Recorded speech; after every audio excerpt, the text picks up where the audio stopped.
cuando salieron los hijos de Israel de la esclavitud en Egipto. Oye, ayer éramos esclavos, ahora somos libres. La vida para ellos les cambió para siempre.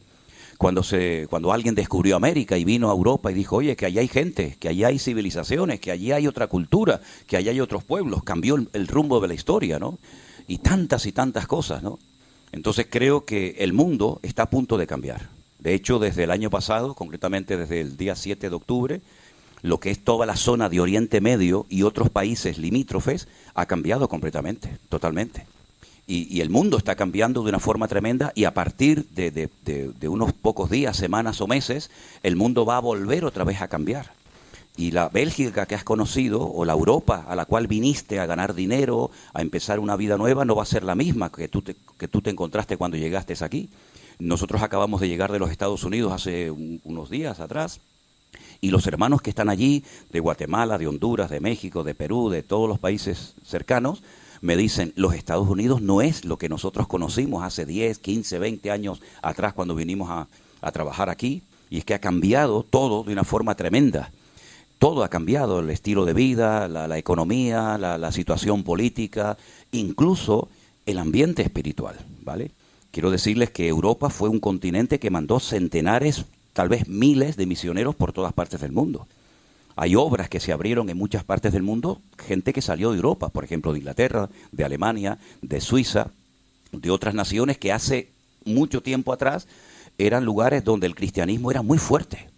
Nunca ha estado tan débil el cristianismo como en esta última etapa de la historia, por ejemplo en Europa. Hoy en día hay muchísimas iglesias que son mezquitas musulmanas, o se han cerrado, y otras que se van a seguir cerrando. Entonces la pregunta es, bueno, ¿esto es casualidad? ¿Qué es lo que está ocurriendo? Que parece como que cada vez somos minoría, como que nuestros hijos parece que tienen que ir como medio asustados a la escuela porque hay una presión social y espiritual tremenda. Bueno, esto no ha hecho más que empezar.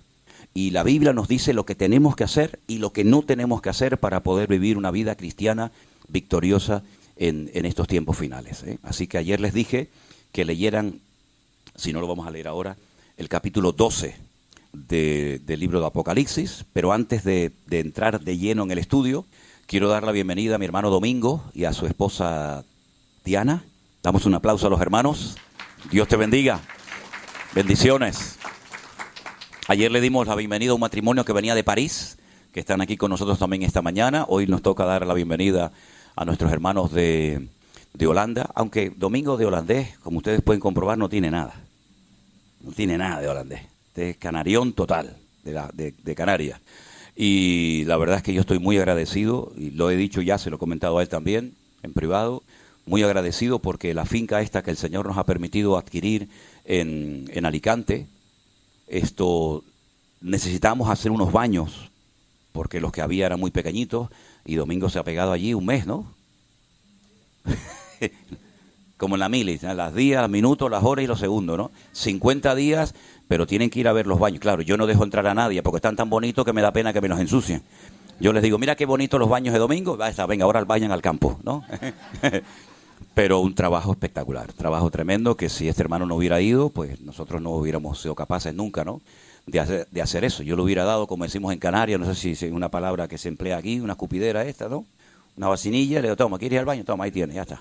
Con eso te apañas, ¿eh? Oye, papel, pues mira, en los árboles coges hierbitas o piedras, ¿no? Pero bueno, la verdad que estamos muy agradecidos porque fue un hermano que se pegó, ya digo, 50 días allí trabajando fuerte, y gracias al Señor, con los voluntarios que están yendo, estamos dejando aquello en condiciones, y probablemente esa finca sirva para más cosas de lo que uno pensaba en un principio, que iba a ser utilizada, ¿no? ¿Hay alguien que haya venido también de un sitio lejano, que está esta mañana aquí, que a lo mejor no vino? ¿Ustedes, hermanos, de dónde vinieron? Oh, también vinieron de Holanda. Ah, mira, ustedes también, los 4. Y los de atrás también. Entonces, 2, 4, 6, 8 de Holanda vinieron. Un aplauso a los 8 de hermanos de Holanda. Gloria a Dios, qué bueno, no sabía. Pensé que eran de aquí. Es que ya no me entra más en el disco duro, hermano. Ya el disco duro está saturado. Nombres, caras, teléfono. A veces me despierto y digo, Elena, ¿dónde estamos? ¿Dónde estamos? ¿Esto es un hotel? No, la verdad les digo, ¿no? Que no me pase lo que le pasó una vez a un pastor, que viajaba tanto, que bueno, hoy un día aquí, hoy un día allá, un hotel, una casa, y entonces El hombre a medianoche le entró unas ganas tremendas de ir al baño, le sentó muy mal la comida y claro, como no sabía ni dónde estaba, abrió la puerta y salió para afuera, para el pasillo del hotel y trancó la puerta y el hombre se quedó allí en paños menores en el hotel con unas ganas tremendas de ir al baño y decía, Dios mío, ¿y ahora cómo entro? No tengo la llave, pero tengo unas ganas tremendas de ir al baño, estoy muy mal del estómago, me ha sentado fuerte la comida, el picante, Dios mío, ¿qué hago? Entonces vio allí esos ceniceros grandes que hay que son para tirar las colillas, ¿saben? Los que fuman, ¿saben? ¿No? Las colillas y tal, y el hombre miró para todos los lados y dijo, Dios mío, yo no aguanto más, Señor, y el hombre estaba pasándolo mal y el hombre se sentó allí y el hombre pues dejó allí el paquete, ¿no? Dejó allí el regalo. Y entonces dice, ¿y ahora cómo entro en la habitación si no tengo la llave? 3 de la mañana, Dios mío, ¿qué hago? Entonces, creo que en el ascensor hay un botón que a lo mejor me vienen a buscar. Entonces el hombre llama al ascensor, se abre la puerta, toca el botón y le dicen, sí, dígame, aquí en la recepción, mire que soy el señor fulanito de tal. Y es que dice, no, señor, no hace falta que usted nos cuente nada. Lo hemos visto todo por las cámaras del hotel. En fin, gracias a Dios a mí nunca me ha pasado eso. Peor fue el pastor que fue a predicar a una iglesia y le pusieron estos micrófonos inalámbricos, ¿sabes? ¿No? Que te ponen la cosita aquí atrás y el hombre se fue al baño, también estaba fatal y le dejaron el micrófono abierto y el hombre en el baño. En fin, tantas anécdotas que podríamos contar. Yo había dejado mi Biblia que... sí, aquí está. A veces la gente me dice, ¿me podría pasar sus apuntes? ¿Me podría dar algún material? Y yo, si quiere, le doy la cabeza porque yo... No uso papeles, no he predicado nunca con anotaciones, todo gracias al Señor lo tengo en la cabeza. Así que si alguien me pide apuntes o anotaciones, pues no te puedo dar nada porque yo no utilizo papeles a la hora de enseñar ni de predicar, ¿no? Pero bueno, estén atentos. Vámonos al libro del Apocalipsis, por favor. ¿Quién lo escribió? ¿Quién fue? Vamos a ponernos un poquito al día. ¿Quién escribió este libro? Muy bien, Juan. Juan fue el último discípulo que quedaba con vida. Ya todos habían muerto. Menos uno que se quitó la vida, se suicidó, que fue Judas Iscariote en Jerusalén. Ya todos habían muerto, él es el último superviviente, tiene aproximadamente, para redondear las cifras, unos 100 años de edad. Él está desterrado en la isla de Patmos y la pregunta es, ¿y qué hacía un anciano de 100 años en esa isla pedregosa, allí tirado solo? Bueno, es que habían intentado matarlo a Juan en varias ocasiones, pero se ve que el Señor lo tenía protegido de una manera sobrenatural, ¿verdad? Porque en esta vida no venimos cuando quisimos, sino cuando el Señor lo decidió y nos vamos cuando el Señor lo decida, ¿no? Entonces los romanos dijeron, vamos a mandar a este viejo a la isla de Patmos, que se muera allí de hambre, de sed, de frío. Y allí en la isla de Patmos, aparentemente solo, fue cuando el Señor se le presenta. Y le da unas visiones y unas revelaciones espectaculares y le dice, escribe todo lo que te estoy contando, escribe todo lo que estás viendo y se lo vas a mandar a 7 iglesias. Y la pregunta es, ¿y no había en la época de Juan más de 7 iglesias? Claro que había. Estaba la iglesia de Roma, estaba la iglesia de los colosenses, de los filipenses, de los tesalonicenses. Pero si ustedes ven, Juan le escribe a 7 iglesias, ¿verdad? Que estaban todas en lo que hoy en día sería Turquía, lo que se conoce en la Biblia como Asia Menor. Él vivía en Éfeso, de hecho Juan murió en Éfeso, y le dice, escríbele a Éfeso, a Esmirna, a Tiatira, Pérgamo, la Odisea, etcétera. Y esas 7 iglesias que reciben la información de Juan en el libro de Apocalipsis, son en cierto sentido 7 iglesias que representan la trayectoria y el desarrollo del cristianismo a lo largo de la historia. Ya digo, había mucho más iglesias que por supuesto las 7 que reciben el mensaje del Apocalipsis, pero si estudias, si analizas una por una, empezando por Éfeso, que es la primera, hasta la última, que es la iglesia de la Odisea, te vas a dar cuenta que el cristianismo, desde que nació hasta hoy en día, se va pareciendo mucho a las características tanto positivas como negativas de las distintas iglesias del Apocalipsis. Diríamos en cierto sentido que nosotros estamos en la última etapa del cristianismo. Nosotros no sabemos cuánto le queda a este planeta Tierra, pero lo que sí tenemos la seguridad es que los tiempos se están acortando y que cosas que otra generación de creyentes no vieron, nosotros ya hemos comenzado a verlas. Podríamos decir que nos parecemos mucho a la iglesia de la Odisea. La iglesia de la Odisea, ¿cuál era el problema? Bueno, la iglesia de la Odisea tenía un problema gravísimo. Yo diría el más grave de todos, y es que perdió la presencia del Señor y no se habían dado cuenta. Dice el Señor, he aquí estoy a la puerta y llamo. Si alguno oye mi voz y abre la puerta, entraré a él, cenaré con él y él conmigo. Sin embargo, ellos decían, no tenemos necesidad de nada. Usted entra a cualquier iglesia hoy en día, esta no, porque, en fin, Pero usted entra a cualquier iglesia hoy en día y usted se fija en los detalles y allá adentro hay centenares, tal vez hasta miles y millones de dólares. En instrumentos, en baterías, en cámara, en salones, en moquetas, en sillas, en piano. Y usted dice, madre mía, si se levantaran los cristianos del siglo I, que se reunían en cualquier parte, en una playa, en un campo, en una montaña, y ven cómo son los salones de culto nuestros hoy en día, se caerían de espaldas. Nosotros estuvimos el año pasado en una iglesia de 15,000 miembros en Houston, que vamos a decir que nos prestaron, que después no nos prestaron nada, después nos cobraron hasta el papel higiénico. Y lo digo en serio, hasta el papel higiénico nos cobraron. Y era una iglesia que cuando la gente llegaba al culto, iban unos cochecitos de estos blanquitos de golf a buscar a los miembros para llevarlos al culto. Fíjense cómo tendría que ser el estacionamiento aquel, un aparcamiento gigante. Había un templo gigantesco solamente para los jóvenes, que tú entrabas allí y allí dentro había millones, en cámaras, en instrumentos musicales, tenían una cafetería espectacular, campos de fútbol, canchas de no sé qué, una piscina. Esa era la de los jóvenes, pero luego estaba la de los niños.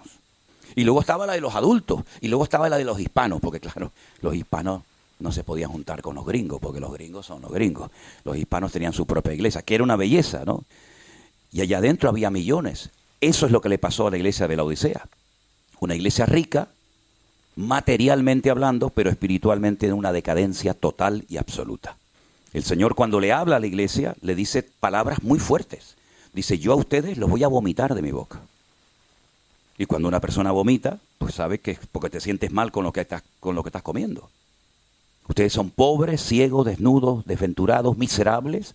Es decir, lo que le dice el Señor a la iglesia de la Odisea no tiene nada que ver con lo que ellos pensaban de sí mismos, ¿verdad? Entonces, a esas iglesias, el Señor le dice a Juan que les mande la carta o el libro del Apocalipsis, que la palabra Apocalipsis es una palabra griega que significa revelación. La palabra revelación viene de un acto que se hacía y se sigue haciendo hoy en día, que era cuando no existían libros, lógicamente. Los libros hasta la invención de la imprenta por Gutenberg no existía, eran todo pergaminos, eran lienzos. Y cuando el hecho de abrir un rollo, desenrollarlo para leer el contenido, ese acto de desenrollar se decía revelación o apocalipsis. Entonces el Señor lo que va a hacer es abrir el rollo de la historia y decirle a Juan, escribe lo que has oído y lo que has visto. Y se lo envías a las iglesias que yo te voy a decir, que son las que hemos mencionado, ¿vale? Entonces, el libro del Apocalipsis no es un libro imposible de entender. El Señor no ha escrito un libro en su palabra, no ha inspirado un libro en su palabra para confundirnos, sino todo lo contrario. Para darnos información, para saber cómo tenemos que vivir, cómo tenemos que actuar, qué tenemos que hacer con nuestro tiempo, con nuestra economía, con nuestro ministerio, con nuestra familia, etcétera, etcétera. Así que el libro del Apocalipsis es como el periódico de mañana. Lo que nos cuenta el Apocalipsis es muy interesante porque son cosas que en la mayoría de las veces no han sucedido todavía. Pero el capítulo 12, que es el que vamos a leer en esta mañana nosotros, es un capítulo tremendamente interesante. Parece un capítulo raro porque cuenta cosas del pasado, pero también cuenta cosas del futuro. Y es que en la Biblia hay muchos tipos de profecías. Hay profecías que ya se han cumplido. Hay profecías que son palabras de advertencia para que los que reciben el mensaje, los receptores del mensaje, sepan cómo tienen que actuar ante lo que el Señor les está diciendo. Pero hay otras profecías que las conocemos o las llamamos profecías de doble cumplimiento. Es decir, es como cuando, por ejemplo, vamos a un charco de agua, un lago, un río, y cogemos una piedra y la tiramos. Se produce automáticamente una onda expansiva, ¿sí o no? Esa onda expansiva se va ampliando, ampliando, ampliando. Resulta que tú tiraste la piedra aquí, pero si te fijas, esas ondas que va produciendo ese golpe en el agua, pues llega hasta la otra parte. Eso es lo que ocurre muchas veces. Son profecías de doble cumplimiento. Hay una parte que a lo mejor se ha cumplido, otra parte no se ha cumplido, una parte que fue para una etapa de la historia de nuestros hermanos en Cristo y una etapa que queda por cumplirse en el futuro lejano. Entonces vamos a entrar al libro de Apocalipsis, concretamente al capítulo 12, que es un capítulo muy interesante. El título que aparece arriba, lógicamente, no tiene nada que ver con la inspiración del texto, es un título que simplemente los hombres le han puesto, ¿verdad?, para saber un poquito de qué va el tema, titulado La mujer y el dragón. Muy bien, vamos a ver. Apareció en el cielo una gran señal. Quédense con esa expresión. Una gran señal. Hoy parece que los holandeses se están viniendo todos para acá. Bienvenidos a los hermanos. ¿Usted era el que iba a predicar, hermano? No, porque lo veo tan elegante. Nuestro hermano Miki y su madre, un aplauso a los hermanos. Dios les bendiga. Gracias por estar con nosotros, hermanitos. Bienvenidos. Ok, apareció en el cielo una gran señal. No es una señal cualquiera, es una gran señal. Una mujer vestida del sol, con la luna debajo de sus pies, y sobre su cabeza una corona con 12 estrellas. Las características que nos está dando son muy interesantes. No es un hombre, es una mujer, donde aparece el sol, la luna y 12 estrellas. Estando encinta, otro dato interesante, clamaba con dolores de parto en la angustia del alumbramiento. También apareció otra señal en el cielo. Fíjense la diferencia. En el versículo 1 dice una gran señal aparece en el cielo, pero en el versículo 3 dice que aparece otra señal. La importancia no está en esta señal del versículo 3, sino en la gran señal del versículo 1. ¿Se dan cuenta el matiz?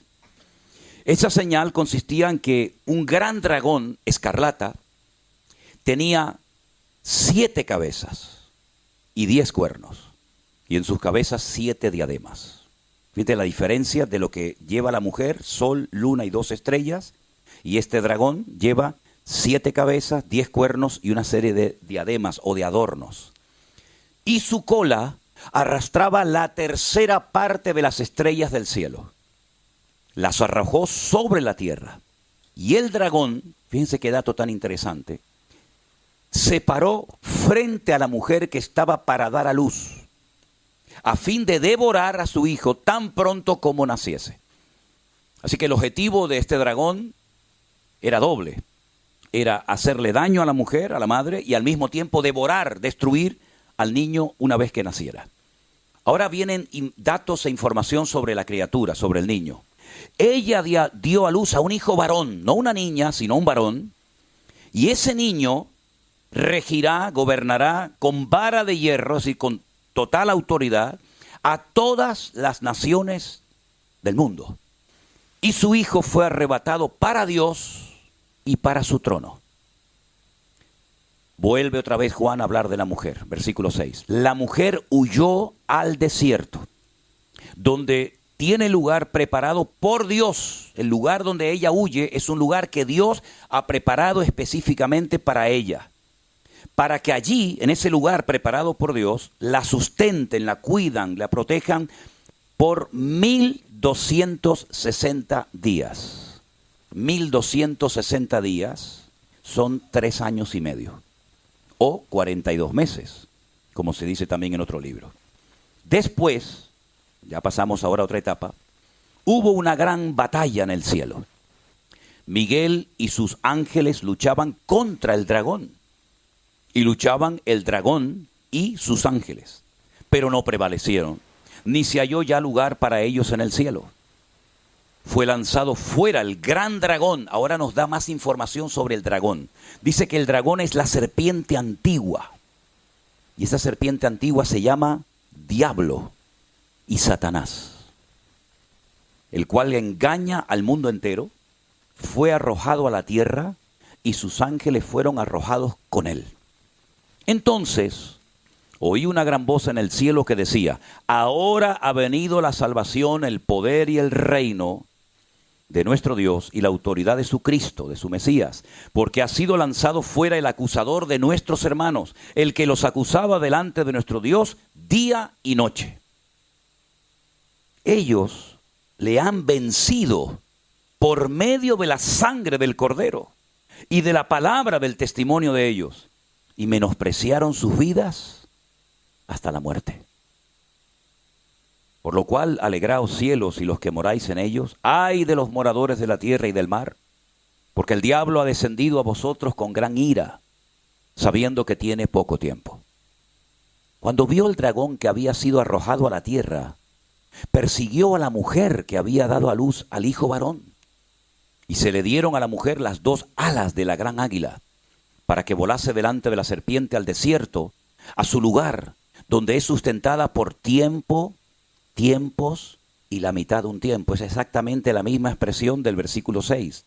42 meses, 1262 días, 3 años y medio. Es lo mismo, pero con otra terminología. La serpiente arrojó de su boca tras la mujer agua como un río, para que fuese arrastrada por el río. Pero la tierra ayudó a la mujer, pues la tierra abrió su boca y tragó el río que el dragón había echado de su boca. Y ahora viene un dato tremendamente importante. Entonces el dragón se llenó de ira contra la mujer y se fue a hacer guerra contra el resto de la descendencia de ella. ¿Y quiénes son esos? Los que guardan los mandamientos de Dios y tienen el testimonio de Jesucristo. Qué capítulo más raro, ¿verdad?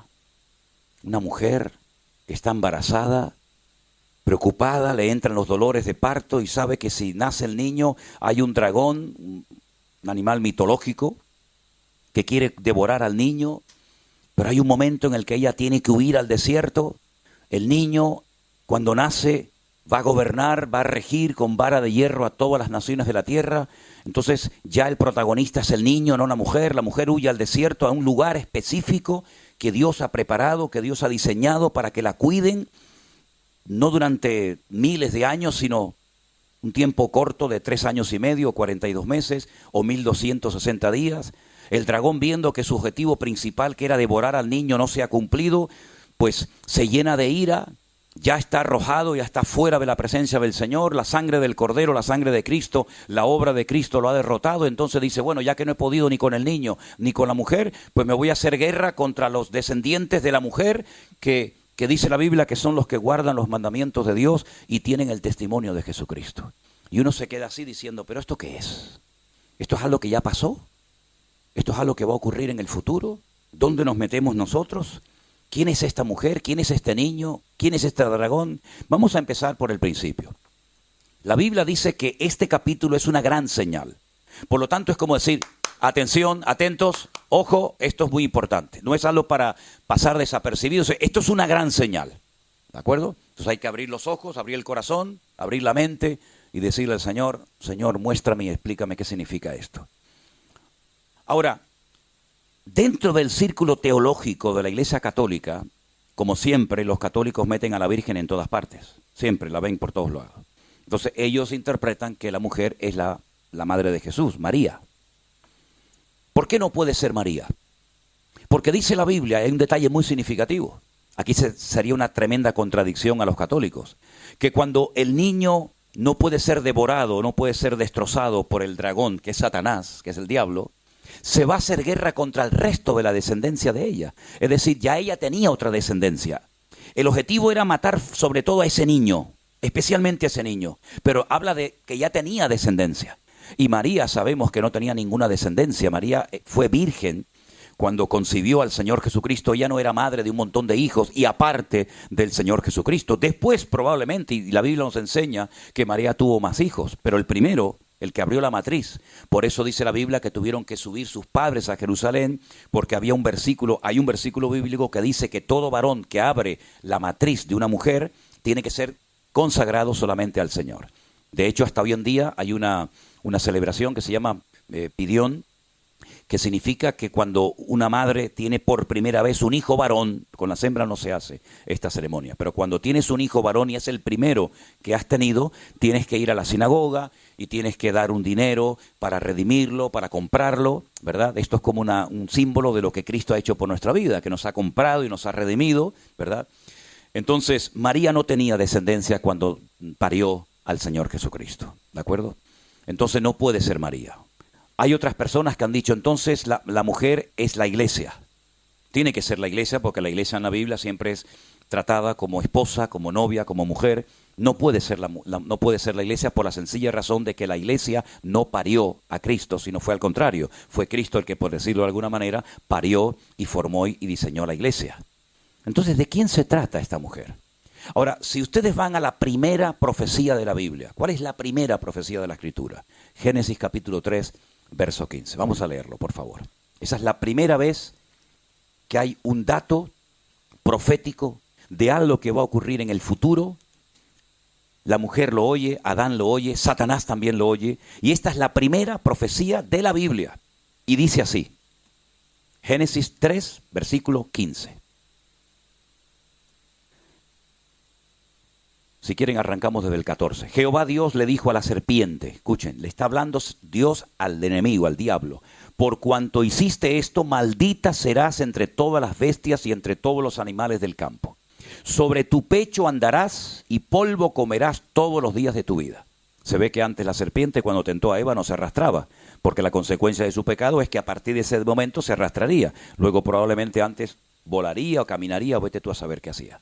Entonces le dice al diablo, aparte de eso, pondré enemistad. Habrá una lucha constante y permanente, una enemistad entre ti y la mujer. Entre tu simiente y una simiente suya, ¿sí? Un heredero de ella. Esta te herirá en la cabeza y tú le herirás en el calcañar. Parece como que el Señor no está diciendo mucho, pero está diciendo muchísimo. Está diciendo que un descendiente de la mujer, que no sabe Satanás cómo se va a llamar, ni dónde va a nacer, ni nada, sino simplemente tiene este dato, porque el diablo no es omnisciente, es decir, no lo sabe todo, pero va cogiendo datos que Dios le va dando, ¿verdad? Porque el diablo no es un ser, perdonen la expresión, no es un estúpido, es un ser acabado en hermosura, lleno de sabiduría, el sello de la perfección, son los calificativos que el Señor utilizó para definirlo una vez que lo creó, no como diablo evidentemente, sino como arcángel. Por lo tanto, el diablo sabe perfectamente, porque Dios se lo ha dicho, que él va a poder herir en el calcañar, en el tobillo, en los tobillos, la parte más baja del cuerpo, él va a poder herir a un descendiente de una mujer, pero que al mismo tiempo a ese que él va a poder herir, él va a ser herido en la cabeza. Claro, Satanás dice, bueno, ¿y de quién se trata? Ahora nacen dos hijos, hay dos, está Caín y está Abel. Si yo le pongo en el corazón a Caín, que es un desobediente, que es un rebelde, que hace las cosas a su manera, creyendo que de esa forma se puede agradar a Dios, si yo le pongo en el corazón a su hermano que mate al que Dios le ha bendecido, al que Dios le ha hablado, ya me quedo con un 50%. La Biblia dice que Caín engañó a su hermano, salgamos al campo y estando en el campo se levantó contra él y lo mató. Pero sin embargo, al poco tiempo se da cuenta de que Caín es maldecido por Dios. Maldito será el que persiga a Caín, el que mate a Caín, le pone una señal en la frente. Por lo tanto, Satanás sabe que Caín no puede ser el que le va a herir a él en la cabeza. Y si leemos todo el Antiguo Testamento, nos vamos a dar cuenta que es la continua persecución, el continuo ensañamiento por parte del diablo de tratar de impedir por todos los medios que ese niño nazca. Lo intentó en Egipto, lo intentó en el cautiverio babilónico, lo intentó de muchas formas y maneras, tratando de impedir, tratando de obstaculizar que ese niño nazca. De hecho, al poco tiempo de nacer el Señor Jesucristo, que ese era el descendiente de la tribu de Judá, ese era el futuro Mesías, la Biblia dice que nuevamente vuelve a poner Satanás en el corazón del rey Herodes, que era el que gobernaba Judea en aquella época, que vuelva a matar a todos los niños. Y para que no se le escape ninguno, pone la edad de 2 años para abajo. Porque cuando los magos llegaron de Oriente, no vieron un niño recién nacido, como los pastores. Cuando los magos llegaron de Oriente, no vieron, repito, a un niño recién nacido, sino vieron a un niño ya grandecito. Ya no estaba en un pesebre, ya no estaba en una sucá, ya estaba en una casa. ¿De acuerdo? A veces lo juntamos todo y ahí está la burrita, el burrito, José, María, los magos, los pastores, y eso es un rollo que no tiene absolutamente nada que ver con la cruda realidad. Ahora, Satanás no fue capaz de impedir el nacimiento del Señor Jesucristo. Ni siquiera fue capaz de obligarlo o de presionarlo para que bajara de la cruz. Si eres el Hijo de Dios, baja y demuéstranos a todos que eres poderoso, ¿verdad? Satanás sabe perfectamente que fue derrotado y fue vencido por el sacrificio de Cristo en la cruz. Que aunque él logró clavarlo y herirle en el calcañar y también, por supuesto, en las manos, en el costado y en la cabeza, él sabe que ese día, aunque no se vio, él sabe perfectamente que ese fue el fin de su vida o de su poder o de su influencia en el mundo. Lamentablemente todavía hay muchos cristianos, digo lamentablemente porque es una pena que haya cristianos que estén todo el día que si el diablo de esto, que si el diablo lo otro, que si el diablo mete en todo, que si el diablo no sé qué, que si el diablo no sé cuánto, cuando estamos hablando de una persona que ha sido totalmente derrotada, no destruida, es un condenado a muerte en libertad condicional, por decirlo de alguna manera. Estás condenado a muerte, pero yo te dejo suelto un tiempo. Porque Satanás no está atado, Satanás no está en el infierno. Satanás anda dando vueltas, buscando a quien devorar, ¿verdad? Ahora bien, la mujer es el pueblo de Israel, que recibe la promesa por medio de Eva, por medio de Abraham, por medio de Isaac, por medio de Jacob, por medio de las tribus de Israel, recibe la promesa de que algún día un descendiente del pueblo de Israel, y fue dando datos el Señor a lo largo de la historia, diciendo de las 12 familias, esta es la familia de la cual va a proceder el Mesías, y es de la tribu de Judá, de la cual era el rey David, ¿verdad? Entonces, la mujer es el pueblo de Israel, el niño es el Señor Jesucristo, que tenía que nacer. Ahora, si ustedes se dan cuenta, el arcángel Gabriel apareció en varias ocasiones en lo que llamamos nosotros el Antiguo Testamento. Pero la primera vez que el ángel Gabriel aparece en el Nuevo Testamento es cuando va a la casa de una mujer llamada Miriam o María. Y le dice 7 cosas que van a suceder con ese niño. Una de las cosas que le dice es que reinará sobre la casa de Jacob y su reino no tendrá fin.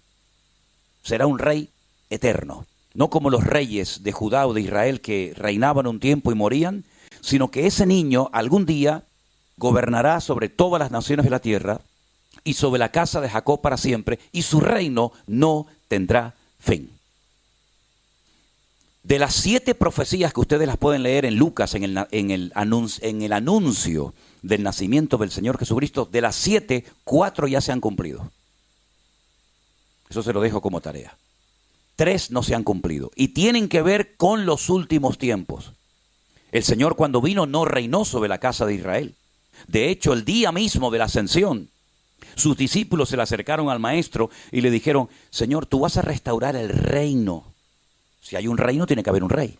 Si hay un reino, tiene que haber un sistema monárquico. Tú vas a restaurar el reino en este tiempo. Y se les dijo, no os toca a vosotros saber las sazones que el Padre puso en su sola potestad. Él no vino como rey triunfante y glorioso, sino viene como siervo sufriente, según lo que había dicho Isaías 53, ¿verdad? Que sería llevado como oveja al matadero, etcétera, etcétera. Pero la Biblia habla de 2 venidas. Si usted solamente tuviera el Antiguo Testamento, imagínense por un instante que no tuviéramos Nuevo Testamento, como es la Biblia de los judíos, que no tienen Mateo, Marco, Lucas, Juan, sino solamente tienen el Antiguo Testamento. Usted podría llegar rápidamente a la conclusión de que el Mesías tendría que venir 2 veces, una vez para morir y otra vez para reinar. Lamentablemente los judíos pensaban que cuando viniera el Mesías iba a venir a reinar y confundieron la segunda venida con la primera venida. Por eso ellos rechazan a Jesús, rechazan al Señor Jesucristo, porque dice que Él no fue capaz de unir a todas las tribus de Israel, ¿verdad? Que nadie sabe dónde están, y reinar sobre la casa de Jacob para siempre. Por eso lo descartan como un falso Mesías. Pero sin embargo la Biblia nos habla de que Él tendría que venir primeramente a morir, a redimirnos, porque la sangre de los toros y de los machos cabríos no perdonan nuestros pecados. Usted puede matar 20,000 vacas, ovejas, carneros, lo que quiera, pero la mancha de su pecado siempre quedará en usted. Pero cuando viene el Señor Jesucristo, una persona que ya le llamamos Juan el Bautista, dijo, este es el Cordero de Dios, que es el que quita, no el que cubre, no el que tapa, sino el que quita el pecado. Y efectivamente, Jesús fue el Cordero, la víctima inocente, que tendría que morir en tu lugar y en mi lugar. Por eso los judíos le llamaron la atención a los discípulos, porque todos los años en la fiesta de Pesaj, que se celebra en la época de marzo, abril, la fiesta de la Pascua, el sumo sacerdote se iba al sur. Al sur, como a 7, 8 kilómetros más o menos de Jerusalén, está un pueblecito llamado Betlehem, que significa la casa del pan, o Belén, como lo llamamos nosotros. Y entonces allí era donde se criaban los corderos para sacrificarlos en el templo. Allí fue donde nació el Señor. Por eso allí estaban los pastores esa noche cuando el Señor Jesús nació. Y entonces el sumo sacerdote iba a Belén y compraba 2 corderos. Y cuando iba rumbo a Jerusalén, la gente en esa puerta estaba esperando al sumo sacerdote, y cuando lo veían en el horizonte, cuando veían que venía con los 2 corderos, la gente comenzaba a decir, Baruch haba Beshem Adonai. Bendito el que viene en el nombre del Señor. Entonces, un cordero, echaban suertes, hacían como una especie de rifa, no sé, una especie de suerte, y decían, bueno, a este le tocó morir aquí en el altar en Jerusalén, y al otro lo tenemos que mandar a Azazel, se llamaba así, al desierto, y allí tiene que morir, allí tiene que ser despeñado. Tan pronto muera el cordero en el desierto, nosotros que estamos en Jerusalén sacrificamos al otro cordero que estaba vivo. Sí, pero no había teléfono, no había WhatsApp. ¿Cómo sé yo que estoy en Jerusalén, que este cordero que se ha llevado al desierto ya está muerto y ya puedo matar al que está vivo? ¿Cómo lo sé?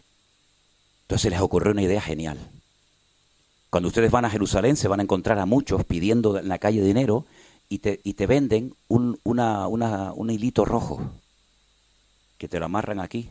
Y ellos dicen, no, para la buena suerte. Pero fíjense lo que se hacía. Se ponía un hilo en uno de los cuernos del carnero que se llevaba al desierto y otro hilo en el que se quedaba en Jerusalén. Milagrosamente, cuando el cordero que se llevaba al desierto para ser despeñado y muerto era el que se llevaba los pecados, ¿vale? Era como que le cargamos todos los pecados a este animal y se lo llevamos al desierto para que se lleve nuestros pecados y allí lo matan. Cuando ese cordero era muerto en el desierto, el hilito blanco que tenía el cordero que se había quedado en Jerusalén cambiaba de color y se ponía rojo. Y la gente sabía, ya ha muerto el cordero del desierto. ¿Saben ustedes que desde el día que murió el Señor Jesucristo en Jerusalén, nunca más el cordón cambió de color? Nunca más, lo dice el Talmud, jamás. Pero ellos siguen con la tradición de que si quieres tener buena suerte, te venden un hilito rojo que te lo pones en la mano. De hecho, hay muchos lugares que la gente se pone para el mal de ojo, para la buena suerte, ¿no? ¿Verdad? Le ponen un cosito rojo. De ahí viene toda esa vaina. De ahí viene toda esa leyenda, toda esa tradición. Entonces, cuando el sumo sacerdote venía con los dos corderos y la gente salía a recibirlo, pues ya sabían que venía. Entonces lo tenían una semana examinando a ver si era correcto, si no era correcto, si tenía un defecto, si era cojo, si era ciego, si no sé qué, si no sé cuánto. Y entonces lo examinaban y era apto para el sacrificio. Pero resulta que ese día la gente no salió a la puerta a recibir al sumo sacerdote que venía con los corderos, sino se fueron a la otra puerta, se fueron a la puerta del este. Y entonces toda la multitud comenzó a decir, Baruch, Jabá, Beshen, Adonai, bendito el que viene en nombre del Señor. Pero ¿quién viene ahí? ¿Quién viene por ahí? Viene uno montado en un pollino de asno. Y entonces los religiosos salieron corriendo y le decían a los discípulos, cállense, ¿pero qué están diciendo? Si ustedes no tienen que decirle esto a este hombre, ustedes se lo tienen que decir al sumo sacerdote que viene por la otra puerta que lo han dejado solo. Y entonces dijo el Señor, si estos se callan, las piedras hablarían.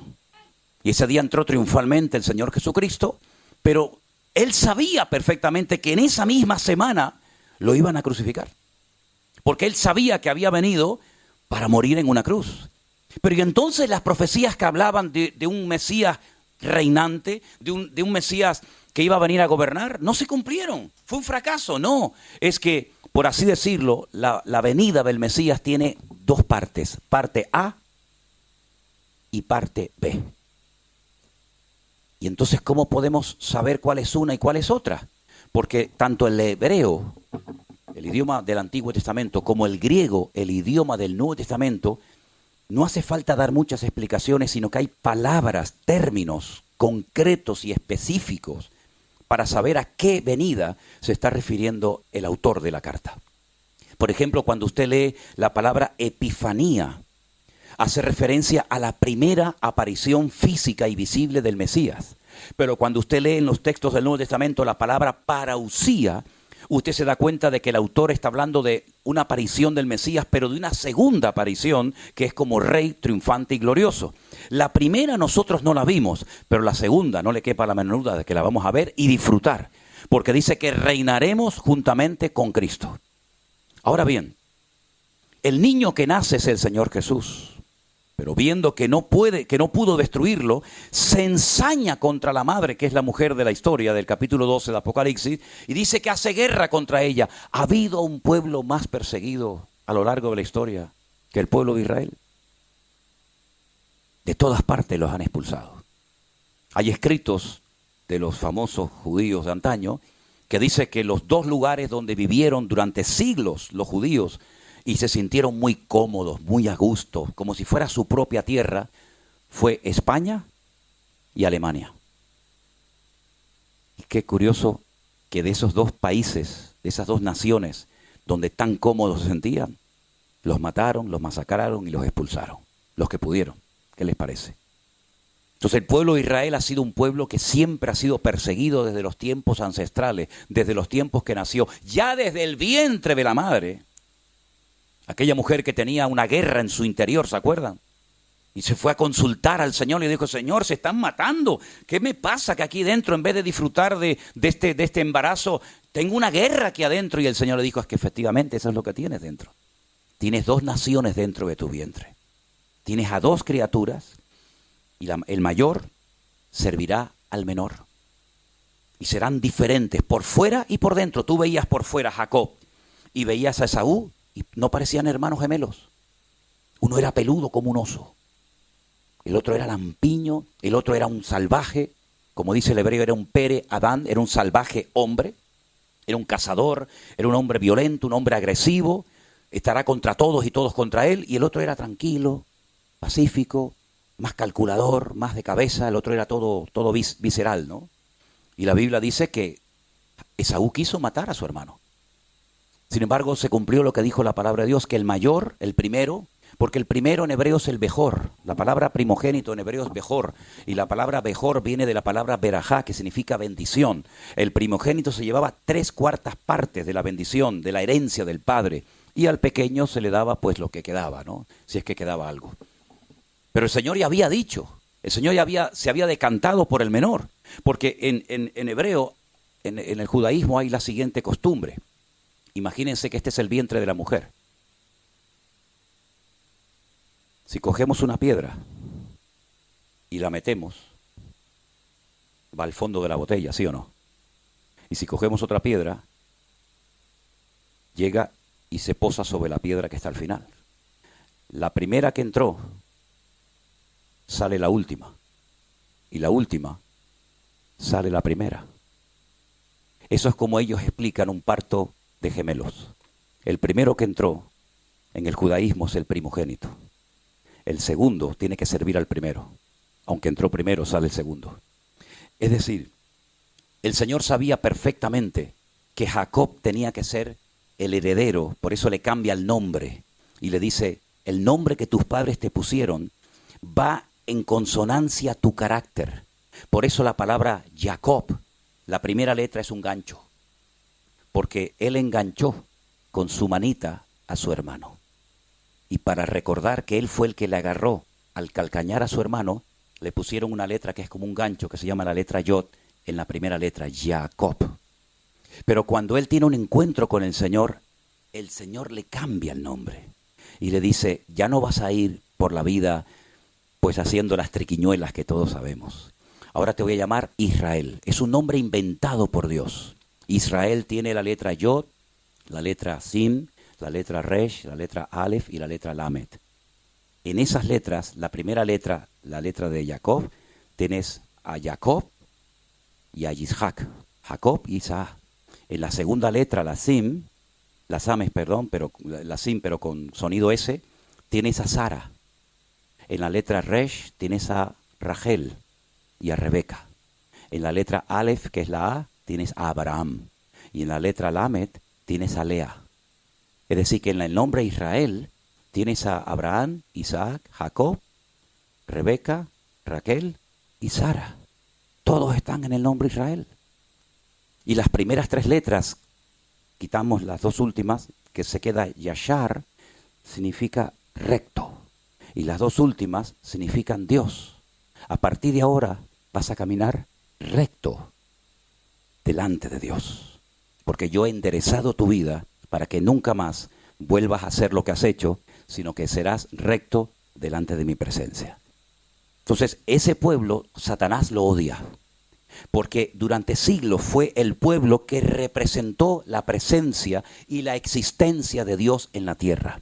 Hoy en día, si vamos por muchas partes del mundo, hay mucha gente que se definen como cristianos, sean evangélicos, sean católicos, sean luteranos, y ya prácticamente todo el mundo sabe que hay una Biblia, que hubo un Señor Jesucristo, que hubieron unos apóstoles, etc. Pero en aquella época, los únicos en el mundo que sabían que había un único Dios que se quería rebelar y tener comunión con el hombre eran ellos, era el pueblo de Israel. Por eso las costumbres de ellos eran diferentes a las de los demás pueblos.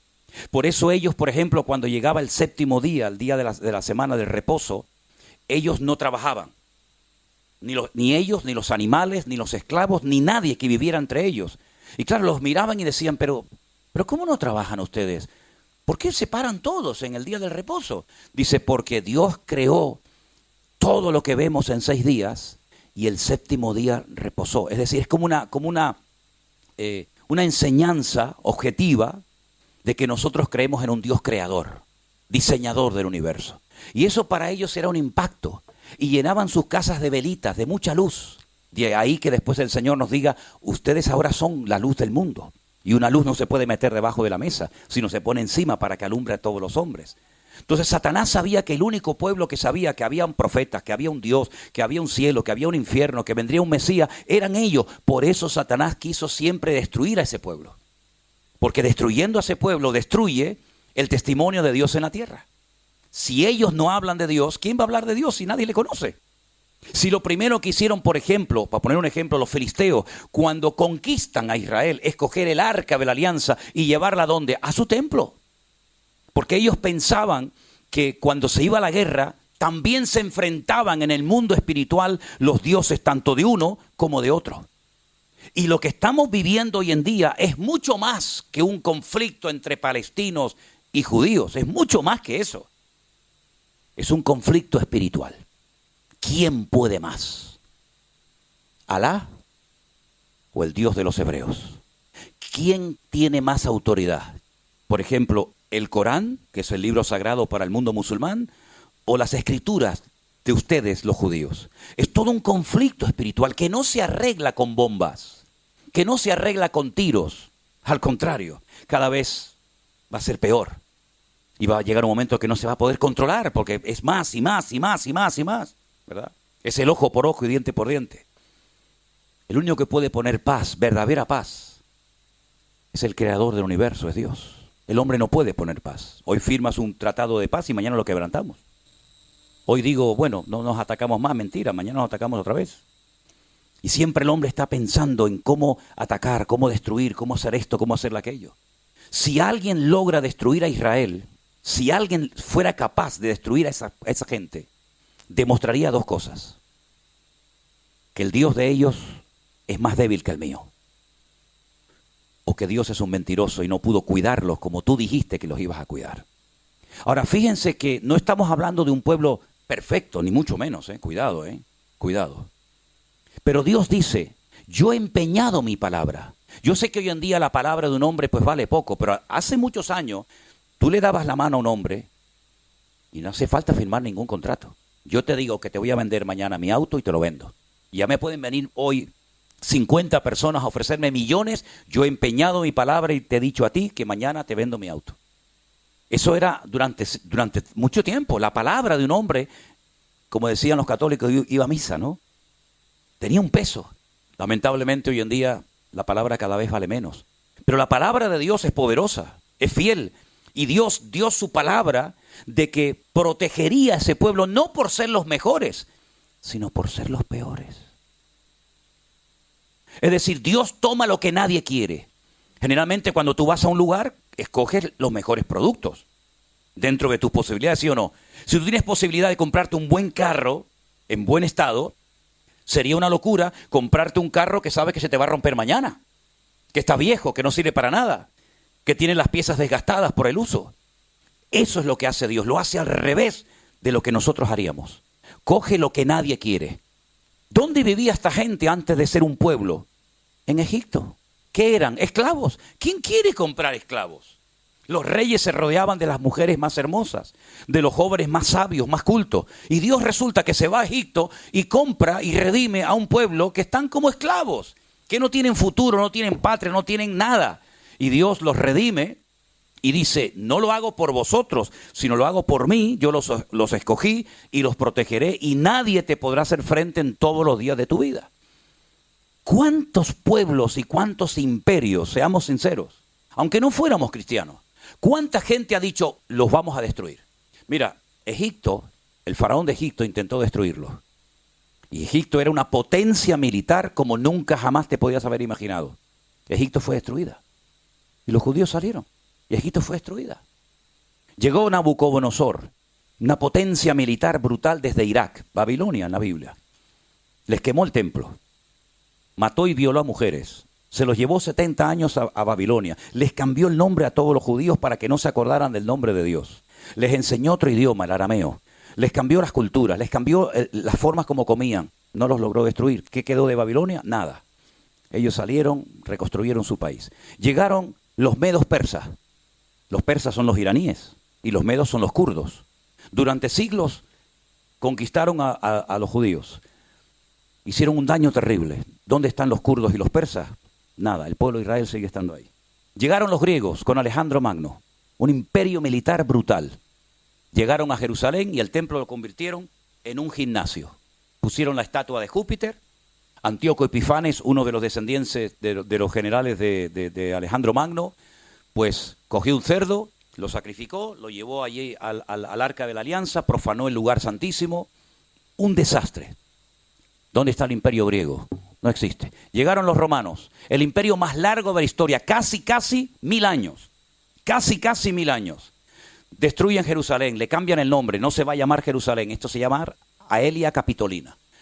¿Cómo se llama este país? Eretz Israel, la tierra de Israel. A partir de ahora se va a llamar Palestina o Filistea, tierra de los filisteos. Quemaron, torturaron, crucificaron, destruyeron. ¿Dónde está el imperio romano? No está el imperio romano. Llegaron los cruzados, llegaron los españoles, quisieron destruir al pueblo de Israel. O se convierten o les cortamos la cabeza. Los que se convertían los llamaban cerdos, marranos. ¿De dónde creen ustedes que viene la costumbre de tener una hucha en forma de cerdo? Una hucha para guardar dinero con la rajita arriba para guardar dinero. Del cerdo avaricioso judío.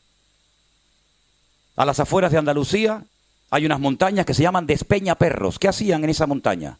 Pues cogían a los perros judíos y los tiraban al barranco y los mataban. ¿Qué pasó con el imperio español? El imperio más grande que jamás ha existido. La mitad de Estados Unidos, Filipinas, parte de Europa, toda Latinoamérica. ¿Dónde está el imperio español? No hay nada. Y cada vez somos menos y cada vez estamos más divididos. Hasta los catalanes se quieren ir de España. Llegó Hitler, Segunda Guerra Mundial, una fuerza militar tremenda. Uno contra todos. Nunca había pasado eso, ¿eh? Uno contra todos. Dominó Bélgica, conquistó Italia, conquistó Alemania, conquistó Austria, conquistó Polonia, conquistó Holanda, conquistó todo. ¿Qué fue del Tercer Reich que decía que iban a durar 1000 años? ¿Dónde están? Murieron todos. Los judíos los masacraron.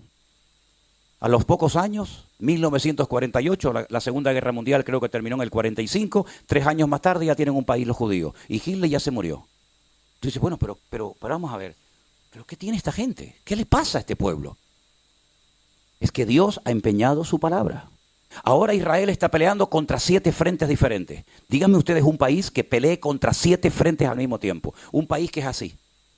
Que es el 0,02% de la población mundial. 9 millones de judíos viven allí, parece que viven 1000 millones. 9 millones de judíos contra millones de naciones.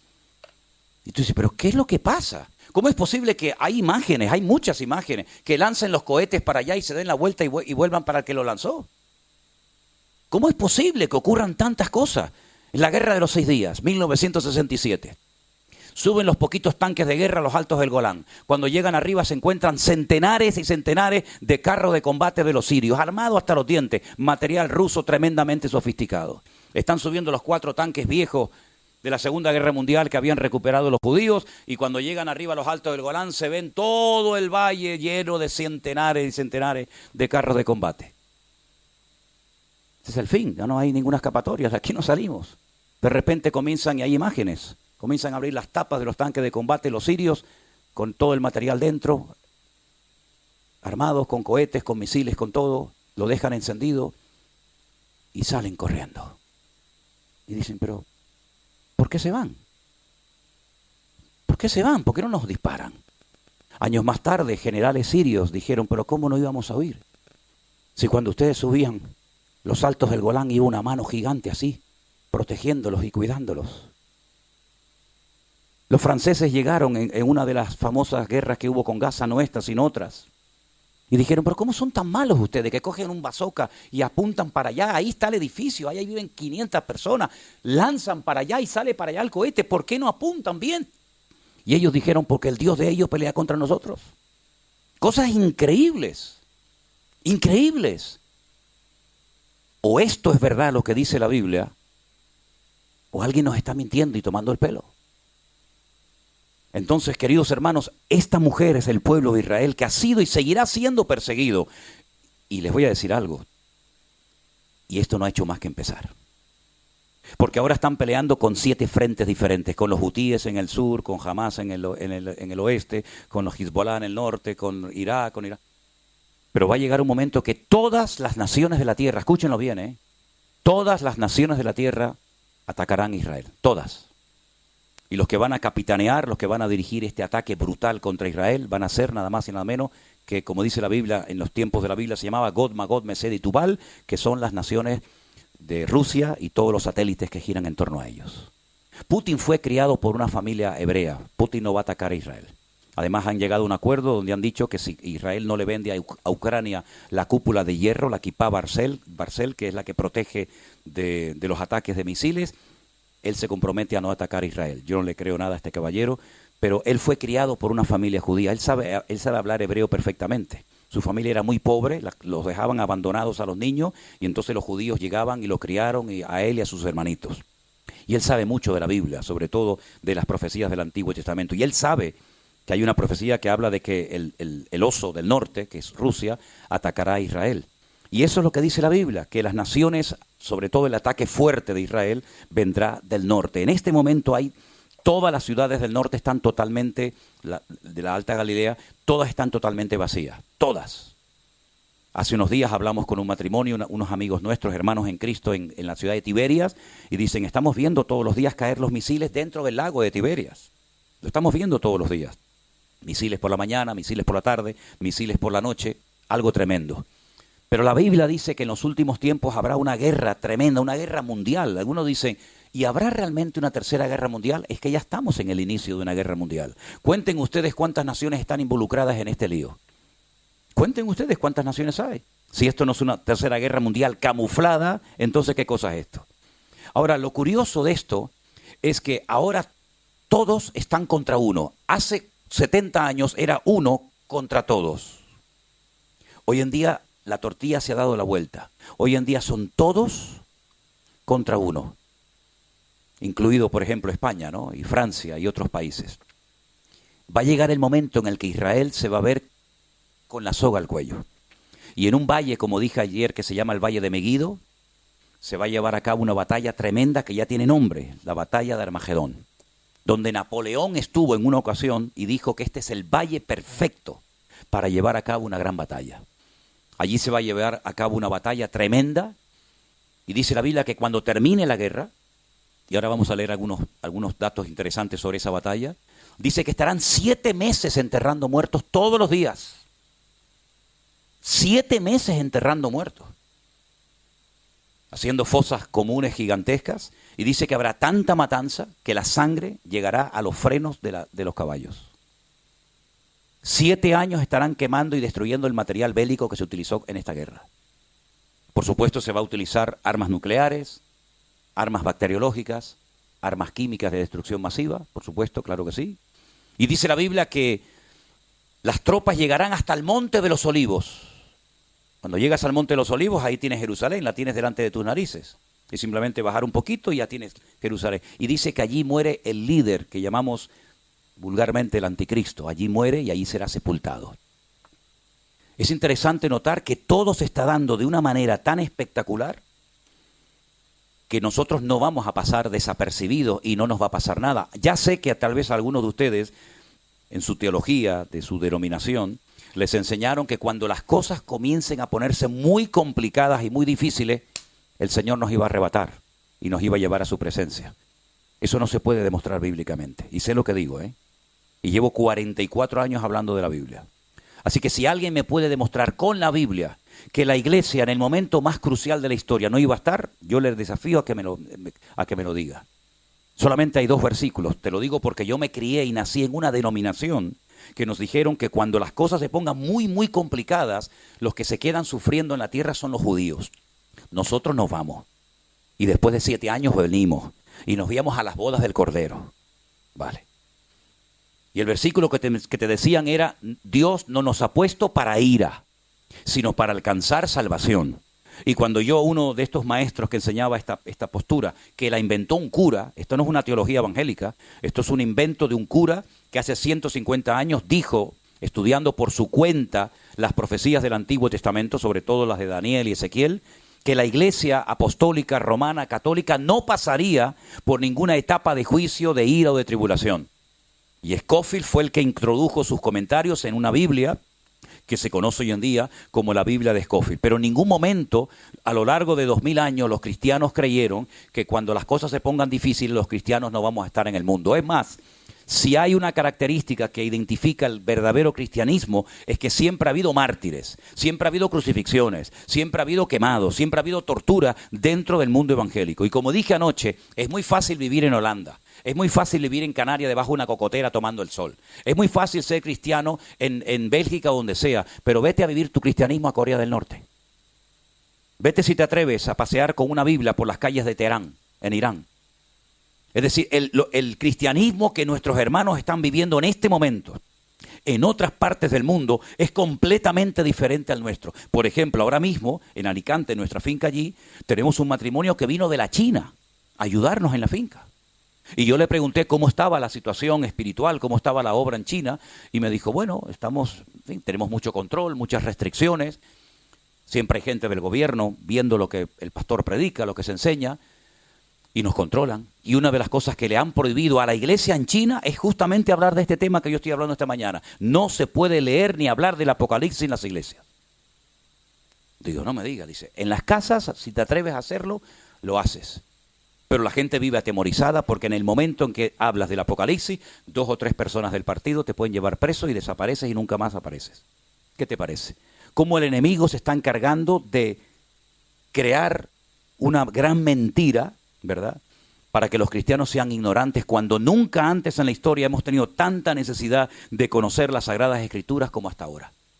Ahora, el capítulo que hemos leído nos habla de una persecución a una mujer embarazada, que es Israel, de un ataque contra un niño que será y fue el Señor Jesucristo, pero no contento con eso, la Biblia dice que cuando ve que la mujer se le escapa y huye al desierto, a un lugar preparado por el Señor para que la cuiden durante 1260 días o 3 años y medio, el diablo no dice, bueno, pues nada, perdí, ahora me quedo tranquilo. No. Dice en el versículo 17, y lo vuelvo a leer, entonces el dragón, que es el diablo, Satanás, se llenó de ira contra la mujer y se fue a hacer guerra contra el resto de la descendencia de ella. Y si alguien se pregunta en esta mañana, ¿y esta gente quiénes son? Te lo dice aquí. Los que guardan los mandamientos o la palabra del Señor y los que tienen el testimonio de Jesucristo. ¿Somos o no somos nosotros testigos del Señor Jesucristo? Si alguien te para por las calles en esta mañana y te pregunta, ¿tú eres cristiano? ¿Tú sigues a Jesucristo? ¿Cuál es tu respuesta? Sí, pues entonces aquí estás tú. Este eres tú, los que guardamos el testimonio de Jesucristo, los que todavía nos atrevemos a hablar de estas cosas en público, los que todavía estamos de pie y decimos, sí, yo soy cristiano, ¿qué problema hay? ¿Qué problema hay que yo sea cristiano y quiera seguir las enseñanzas y el testimonio del Señor Jesucristo? Pues dice la Biblia que no solamente se atrevió a perseguir al niño y a la mujer, que era Israel, sino que va a hacer guerra contra los que dicen que siguen las enseñanzas y el testimonio del Señor Jesucristo. Y ahí entramos tú y yo. Tenemos en este momento más de 66 millones de personas que practican otra religión en Europa. Y una de las normas o una de las costumbres que tienen es impedir que personas que no siguen sus enseñanzas, sus doctrinas, pues lo puedan hacer con toda libertad. Un verdadero musulmán, no uno de estos de pacotilla, un verdadero musulmán tiene que hacer todo lo posible para que el Islam se extienda por todas las naciones de la tierra y que el cristianismo no siga extendiéndose. Así de claro. Porque el cristianismo hizo guerra contra el Islam, no nos olvidemos de eso. ¿Qué hicieron los cruzados durante siglos? Ir a lo que era en aquel momento Palestina, a recuperar la Tierra Santa y los lugares santos, como por ejemplo el Santo Sepulcro y otros, para que los cristianos pudieran ir de Occidente a Oriente, a los lugares más bíblicos de la tierra. En la mentalidad católica, Los 3 lugares más sagrados del mundo son los siguientes. Primero, Jerusalén. Segundo, el Vaticano. Tercero, la Basílica de Santiago en Santiago de Compostela, en Galicia. Porque es de donde dicen que está el apóstol Santiago enterrado. Que Santiago nunca llegó a España, pero bueno. Pero lo curioso es que cuando usted entra a la ciudad antigua de Jerusalén, que está dividida en 4 barrios o cuartos, hay un barrio que es para los judíos solamente, otro que es para los musulmanes, otro que es para los cristianos armenios y otro que es para los judíos, los musulmanes, los ortodoxos y los armenios. Es curioso porque hay muchos árabes que son cristianos, no son musulmanes, son árabes cristianos. Pero hay un barrio que es el barrio de los armenios. El pueblo armenio ha sido el único pueblo que siempre han sido cristianos. Fue San Bartolomé, uno de los discípulos de Cristo, llamado Bartolomé, fue a esa parte del mundo, los evangelizó, y desde ese momento, desde el siglo I hasta hoy en día, los armenios nunca cambiaron de religión, siempre fueron cristianos, muy parecidos a los católicos. Ellos no se someten al Papa, sino que tienen el patriarca, pero es más o menos parecido al catolicismo. Ellos tienen una iglesia que la abren de vez en cuando en el año, van una peregrinación tremenda a visitar, y yo me enteré allí. Yo dije, madre mía, qué desilusión para los españoles. Tienen la cabeza del apóstol Santiago en Jerusalén. Y los españoles se creen que tienen todo el cuerpo y lo que tienen es el tronco. Y yo de broma le decía, no se pueden poner de acuerdo los armenios y los españoles, a ver si préstame una semanita la cabeza, yo te pido el cuerpo y nos juntamos. Estas son las cosas de la religión, tremenda. ¿Va a haber persecución contra los cristianos? Por supuesto. Así que vaya mentalizándose de que en cualquier momento el mundo puede volver a cambiar. El mes de noviembre de este año va a ser un mes crucial por varios motivos. Primero, se espera que de un momento a otro Israel ataque a Irán. Si Israel ataca a Irán, esto va a ser un detonante brutal, porque no va a atacar con bombitas de agua. Va a ser un ataque bestial, aunque todos están tratando de frenarle. Hace años, para ponerles un ejemplo, Siria construyó una presa, un dique, para cortarle el suministro de agua del norte, que es donde nacen los ríos, a Jerusalén, y que Israel se quedara sin agua. Israel atacó y destruyó ese muro de contención. Lo volvieron a construir por segunda vez. La aviación israelí lo volvió a destruir por segunda vez y le dijo, la tercera vez, si te atreves a levantarlo, te destruyo la ciudad de Damasco. Y ellos tienen miedo porque hay una profecía en la Biblia que algún día Damasco, capital de Siria, será destruida y será un montón de ruinas. De hecho, la semana pasada, Damasco, capital de Siria, recibió un ataque israelí brutal. Porque la Biblia dice que Damasco desaparecerá. No lo digo yo, lo dice la Biblia. Y ellos lo saben. De hecho, yo he hablado con muchos árabes. Tengo muchos amigos árabes en Israel y ellos saben perfectamente las profecías que dice la Biblia acerca de esa capital. A Irán le amenazó hace muchos años a Israel y le dijo, tenemos bombas que te podemos cambiar la orografía del país. Es decir, si Irán es un país montañoso, tenemos bombas que te dejamos el país plano. Las montañas desaparecerán. La Biblia dice que en los últimos tiempos tendrá algo que ver, porque dice la Biblia que en los últimos tiempos muchas montañas se convertirán en valles y muchas islas desaparecerán. Es decir, lo que se avecina es tremendo. La pregunta es, ¿y ahora nosotros como creyentes, qué podemos hacer? Ahora, déjenme que les lea una porción de la Biblia. Yo sé que algunos ya están medio dormidos, pero lo que sí le pido, por favor, que si va a roncar, no despierta al que está al lado, por favor. Hágalo bajito. Le dijo una vez un pastor a una hermana, por favor, hermana, despierte a su marido. Y le dice, despiértelo usted que se quedó dormido por su culpa. Capítulo 14, y ahora vamos a hablar de qué podemos hacer. Capítulo 14 de Zacarías es impresionante. El capítulo 14 se titula Jerusalén y las naciones.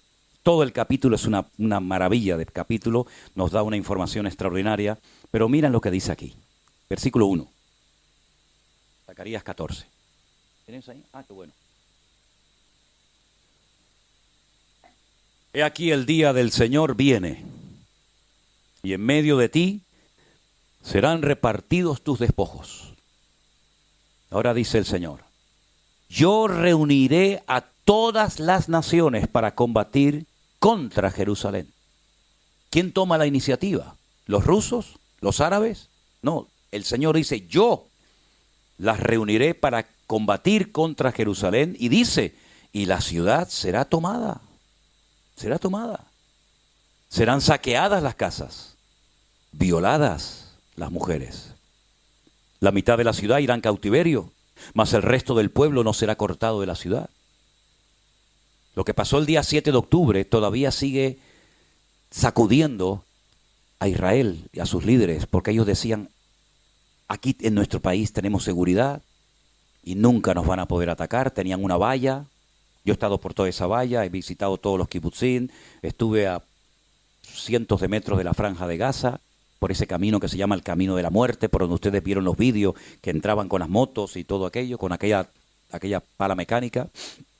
Ellos decían, no nos van a atacar nunca, tenemos tanta seguridad, tanta inteligencia, tenemos dos inteligencias, la interior, la Shin Bet, y la exterior, que es el Mossad. Tenemos tanta seguridad que yo pongo mi casa a 1 kilómetro de la franja de Gaza y aquí nunca va a pasar nada. Es increíble, ¿no? Todo falló, todo falló. La policía, los militares, los aviones, los helicópteros, todo falló. Y en un día, todo cambió radicalmente. Increíble, ¿no? Pues dice la Biblia que eso que pasó el día 7 de octubre en el sur de Israel va a pasar, pero ahora en la capital, en Jerusalén. Y Jerusalén dice que será atacada, las mujeres serán violadas, las casas van a ser saqueadas. Después, versículo 3, saldrá el Señor y peleará con aquellas naciones como que peleó en el día de la batalla. Y entonces dice algo aquí tremendo. Esto nunca ha ocurrido, esto es profético totalmente, 100% profético. Se afirmarán sus pies en aquel día sobre el monte de los olivos, que está enfrente de Jerusalén, al oriente, al este. El monte de los olivos se partirá por en medio, hacia el oriente y hacia el occidente, haciendo un valle muy grande, y la mitad del monte se apartará hacia el norte y la otra mitad hacia el sur. Se va a hacer un valle gigantesco, un valle enorme.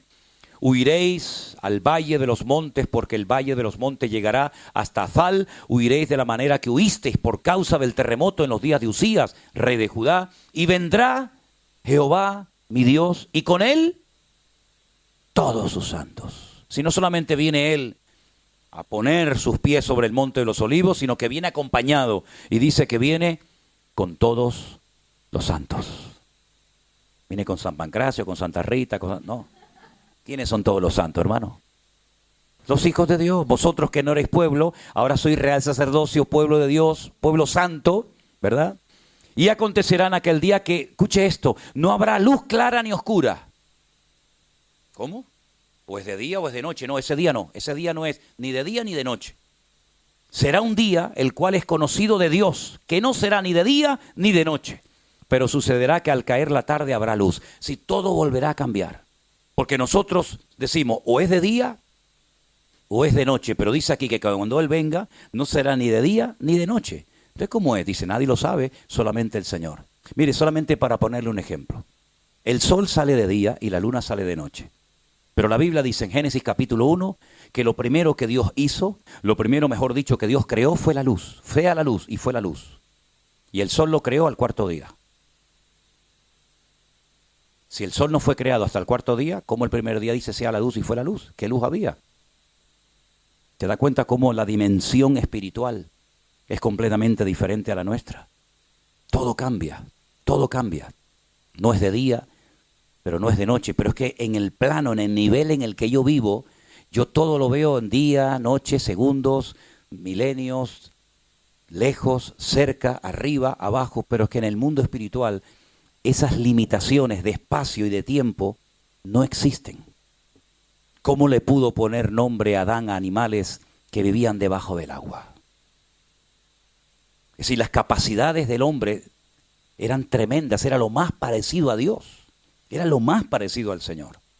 Por lo tanto, cuando dice aquí que no será de día ni de noche, no lo podemos entender porque nuestra vida ahora mismo está limitada por el espacio y por el tiempo, pero ese día todo cambiará.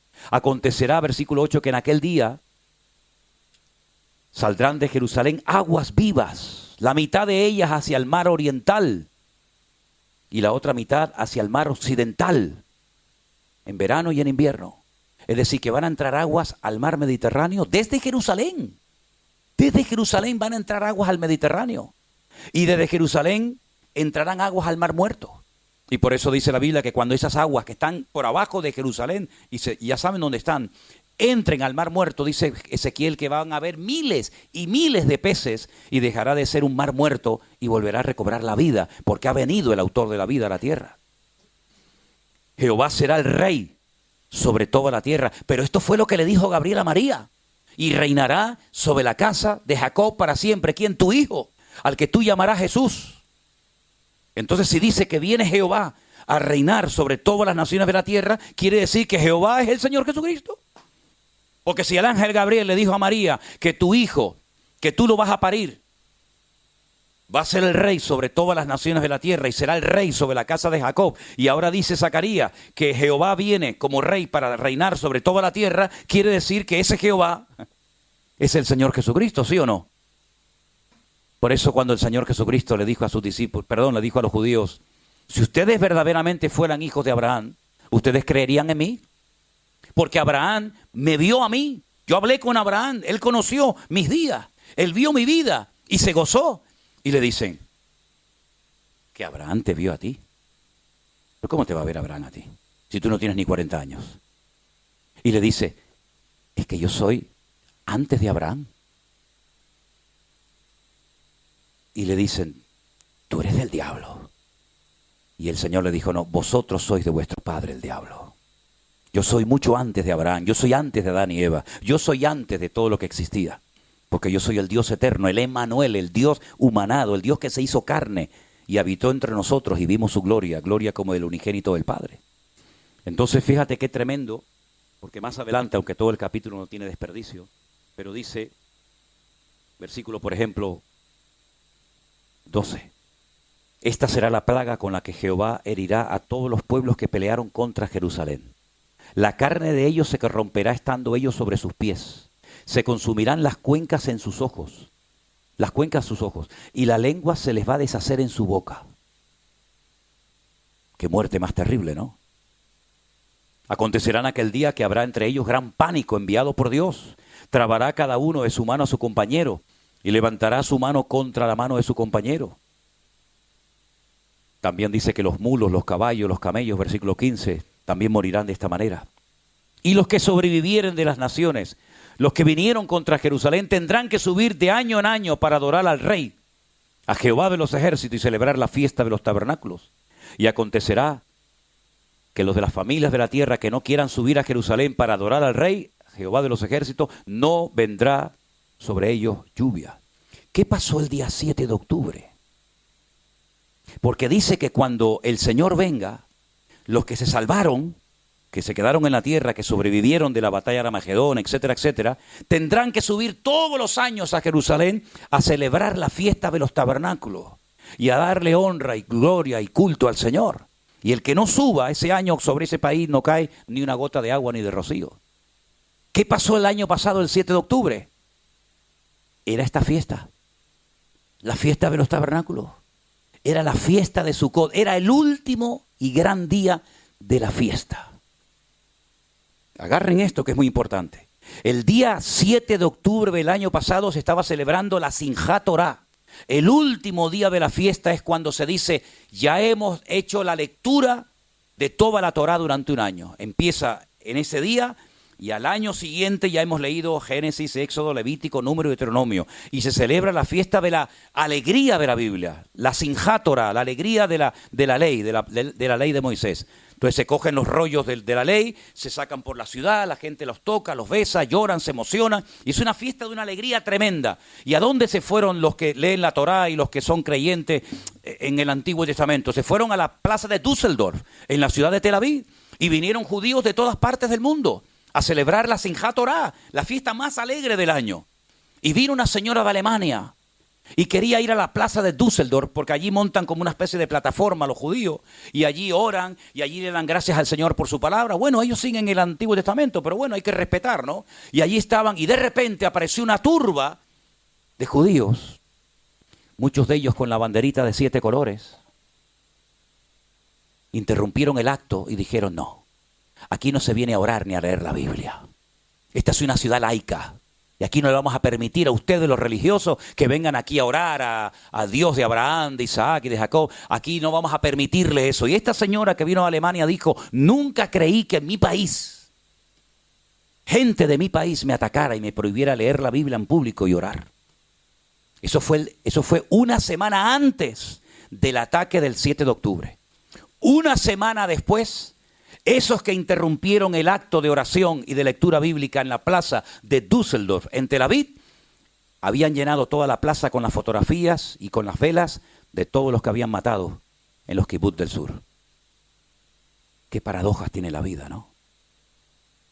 ¿Te molesta que se lea la Biblia en público? ¿Te molesta que se ora? ¿Tienes que interrumpir un acto de tu gente, de tu pueblo, de tu cultura? Pues a la semana siguiente estaban recordando a los que habían fallecido en ese lugar. Qué tremendo, ¿no? Qué triste, ¿no? Qué triste. Cuando yo en diciembre del año pasado decidí irme, la guerra había empezado en octubre, yo decidí irme en diciembre a ver cómo estaba aquello, y mi objetivo era irme al sur, pero lo más posible al sur, para hablar con soldados, para hablar con gente que había perdido hijos, padres, sobrinos, nietos, y me fui por todos los kibutz. Contactamos con un soldado que estaba en Gaza peleando y vino y nos recogió a través de un pastor, hicimos el contacto y fuimos visitando kibutz por kibutz, fui entrando a las habitaciones, vi, bueno, cosas tremendas. Me llevaron a una explanada donde había miles de coches, todos los que estaban en la famosa fiesta de Nova, todavía estaban sacando los restos, llenando bolsas de plástico de dientes, de cabezas, de ojos, de troncos, de manos, de cantidad de cosas, y allí estábamos nosotros viendo todo aquel panorama. Y resulta que en una gasolinera paramos a poner gasolina al coche y me encuentro a un muchacho, me acerco a él y entonces él me dice: hablas español, ¿de dónde eres? Y empezamos a hablar. Él había ido a las Islas Canarias a hacer un reportaje del volcán que tuvimos no hace mucho tiempo en la isla de La Palma, conocía muy bien aquello. Entonces empecé a hablarle, él era periodista, se iba al sur a hacer un reportaje. Y le dije: oye, te quiero hacer una pregunta, si no quieres no me la respondas. ¿Es verdad que todos o casi todos los habitantes de los kibutz, esas granjas comunitarias que fueron atacadas, son ateos? ¿Es verdad? Me dice: más del 85% de los que vivimos en los kibutz no queremos saber nada de religión, ni de Biblia, ni de Dios, ni de nada. Él me dio sus motivos. Se extrañó de que le hiciera ese tipo de preguntas. ¿Cuántas sinagogas quemaron en el sur? ¿Cuántos rollos de la Biblia quemaron en los kibutz del sur? Ni uno, porque eran la mayoría ateos. ¿Saben a lo que se dedicaban los que vivían en esos kibutz? A ayudar a los palestinos, a los primos, como yo les llamo, llevándolos a hospitales, dándoles escuela. Uno de ellos hizo todo un sistema de regadío con unas tuberías tremendas para que pudieran tener agua potable.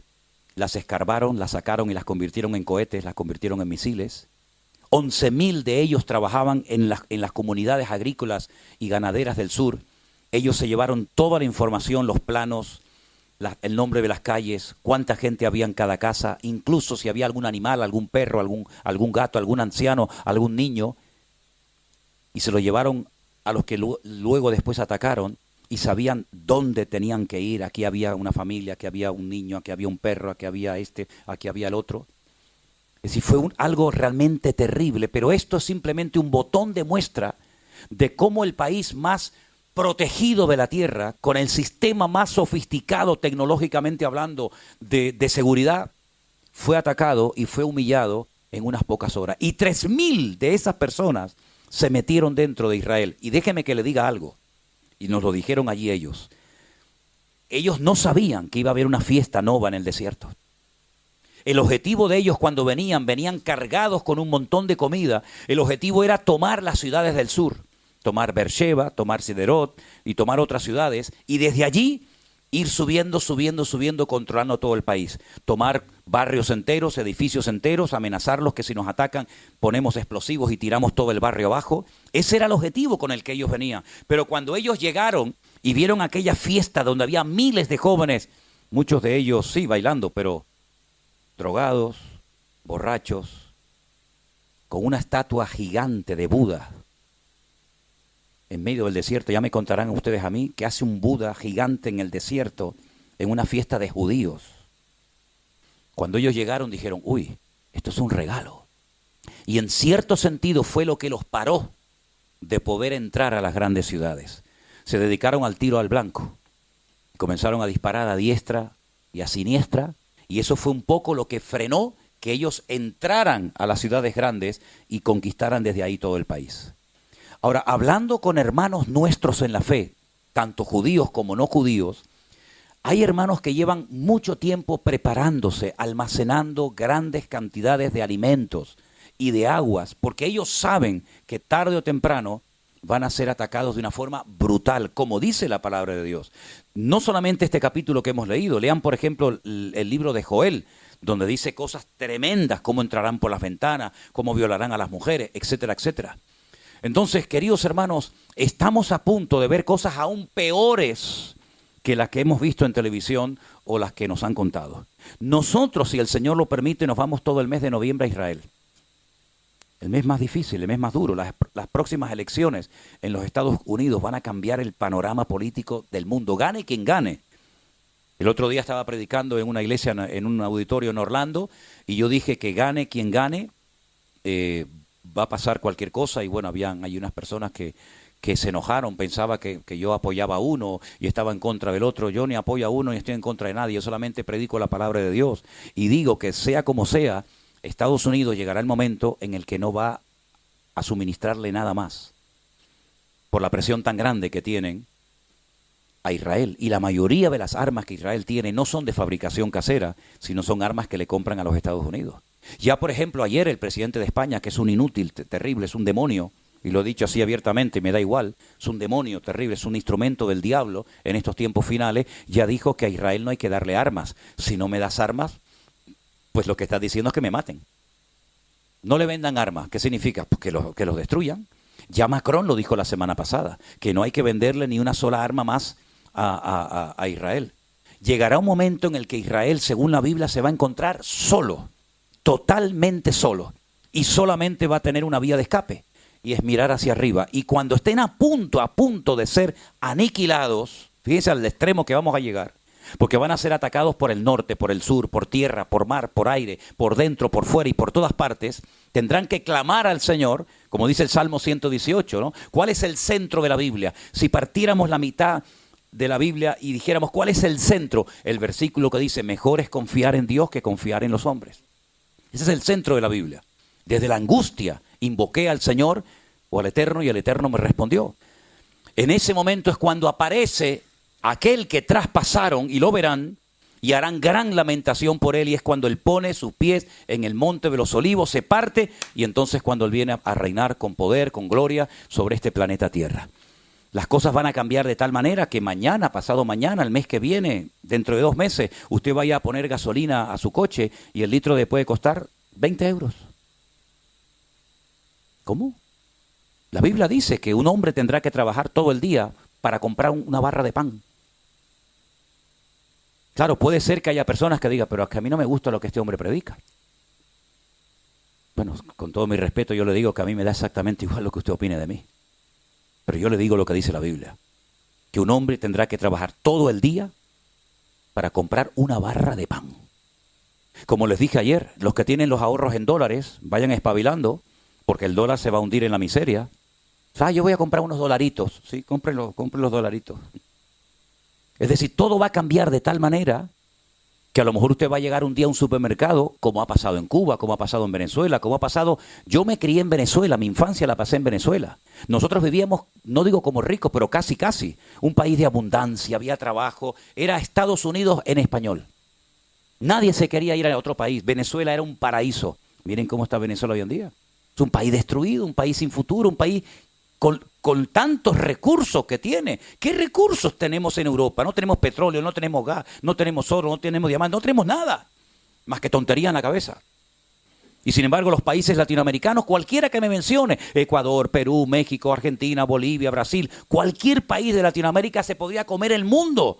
Ustedes tienen de todo, absolutamente de todo. ¿Y cómo es posible que países tan ricos, tan hermosos, No me digan a mí que los países latinoamericanos no son hermosos. Las mejores playas, las mejores montañas, los mejores desiertos, los mejores valles. Es increíble. La gastronomía, caramba. Cuando voy a Estados Unidos digo, déjate hamburguesas y de porquería de eso y dame una comida de un cubano, de un argentino, de un chileno, de un peruano. ¿Cómo es posible que esos países tan ricos, con tanta abundancia, estén tan mal como están? Estuve hace 2 años en Colombia y de verdad que me dio pena ver cómo va Colombia deteriorándose de una forma tremenda. Y Ecuador, lo que era Ecuador, país tan bonito que me encantó cuando estuve no hace mucho tiempo por allí, por Quito, por Manta. País peligroso, un país que la gente le da. El día que yo estaba bautizando en Manta a una familia, 2 cuadras más allá se oyen tiros. Y mataron a la íntima amiga de una muchacha que yo estaba bautizando, una chica joven, porque estaba en la habitación de un hotel con el que organizaba Miss Ecuador. Y entraron a un ajuste de cuenta y lo tirotearon a él y a la muchacha que estaba en el momento equivocado con la persona equivocada. Es decir, habrá un momento que el único refugio seguro es Dios. Y como dije ayer, Bélgica es la cabeza de la serpiente. Aquí se fragua todo. Aquí se fragua todo. Cuando a mí me llevaron un día al Parlamento Europeo, yo me miraba en mi mente, digo, aquí algún día vendrá el anticristo. Ya tenemos todo.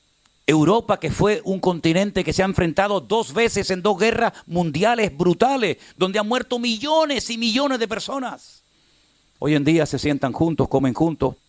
Yo me acuerdo cuando viajamos por Europa, en un país era el franco, el otro era la lira, en otro era no sé qué. Hoy en día ya no hay ni fronteras, que para mí me parece algo terrible, que no haya fronteras, porque eso está bien para los buenos, pero también está muy bien para los malos. No hay control, esto es un relajo, donde hoy en día vas a la calle y casi te da miedo dar una opinión contraria a la de la multitud, porque te pueden insultar, te pueden acuchillar, te pueden apedrear, y no les cuento nada la presión tan grande que tendrán estas criaturas, estos niños, en las escuelas hoy en día. Cuando le están enseñando todo lo contrario a lo que nosotros creemos, vivimos y practicamos. Donde le están enseñando que lo malo es bueno y lo bueno es malo. Y donde le están enseñando que todo lo contrario a la palabra de Dios. Por eso, en el momento en el que usted pueda hacer una buena compra de comida, hágala, hermanita. Que no pasa nada, ahí tiene la comida, no pasa nada. Pero si un día usted va al supermercado y no hay comida, dicen hace ya muchos años que Europa va a sufrir un apagón de corriente eléctrica brutal, porque estamos abusando tanto de la electricidad que llegará un momento que se va a colapsar el sistema en toda Europa. Si no hay electricidad, no puede subir en ascensor. Las bombas que generan el agua para subirla a donde usted vive no van a subir agua. Hermanos, no es cuestión de tener miedo, es cuestión de ser prudentes, porque déjeme que le diga algo y ahora voy a dar lugar por si hay alguna pregunta, ¿sí? Miren, escúchame una cosa. El Señor le dijo a Noé, prepárate, va a pasar esto y esto. Noé podía haber dicho, bueno, Noé se preparó. Pero una pregunta, ¿quién metió la comida dentro del arca? ¿Fueron los ángeles? ¿Fue Dios el que la preparó? Dios le da la palabra a su siervo. Su siervo se la enseñó a sus hijos, logró involucrar a sus hijos en la obra y a las mujeres de sus hijos, gloria a Dios. Pero la gente se burló de Noé. Pero cuando llegó el diluvio, Noé no pasó hambre, Noé no pasó frío, Noé no pasó sed, porque él estaba perfectamente preparado. ¿No estará hablando el Señor en estos tiempos de que tenemos que estar preparados? ¿Para qué seguimos comprando ropa que no te la vas a poner nunca? Más ropa y más camisas y más pantalones, pero con la edad que tienes, mijo, ¿tú te crees que vas a gastar lo que tienes? 50 vidas te van a hacer falta para gastar los zapatos que tienes. ¿Cuántos zapatos necesitas para vivir? 50 pares. Yo nunca me olvidaré cuando un año fuimos a Israel y dormimos la noche anterior en Barcelona y había un muchacho que durmió conmigo en la habitación y entonces él estaba preparando toda la maleta para viajar conmigo y yo estaba así en la cama mirando a este, ¿no? Todo dobladito, todo tal. Entonces sacó, no sé cómo lo llaman, a las zapatillas de deporte, las playeras, ¿cómo lo llaman? Los zapatos de deporte, los tenis. Sacaba los tenis amarillos, ponía así, los tenis verdes, los tenis rojos, los tenis negros. Y yo le dije, una pregunta, hermano, ¿tú a dónde vas? No, voy a Israel contigo. Digo, ¿y para qué te llevas 6 pares de tenis? No, porque los rojos me quedan bien con este pantalón. Y los verdes me quedan, digo, mira, hazme el favor, tira todo eso, te pones lo que lleva y uno más dentro. Tanto tenis, tanta camisa, tanto pantalón, tanta corbata, tanto para tanto, si no vas a gastar en toda tu vida, ni en 20 vidas más. Pero hay gente que tiene como esa cosa de, ay, vienen las rebajas de verano, y vienen las rebajas de invierno, y viene el Black Friday, y venga a comprar, y lo que tienen que comprar no lo compran.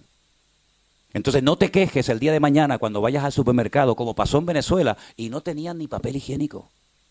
No tenían nada. Y hay lugares hoy en día que ni con dinero, y hablo por ejemplo de Cuba, que ni con dinero ya puedes comprar cosas indispensables para la vida.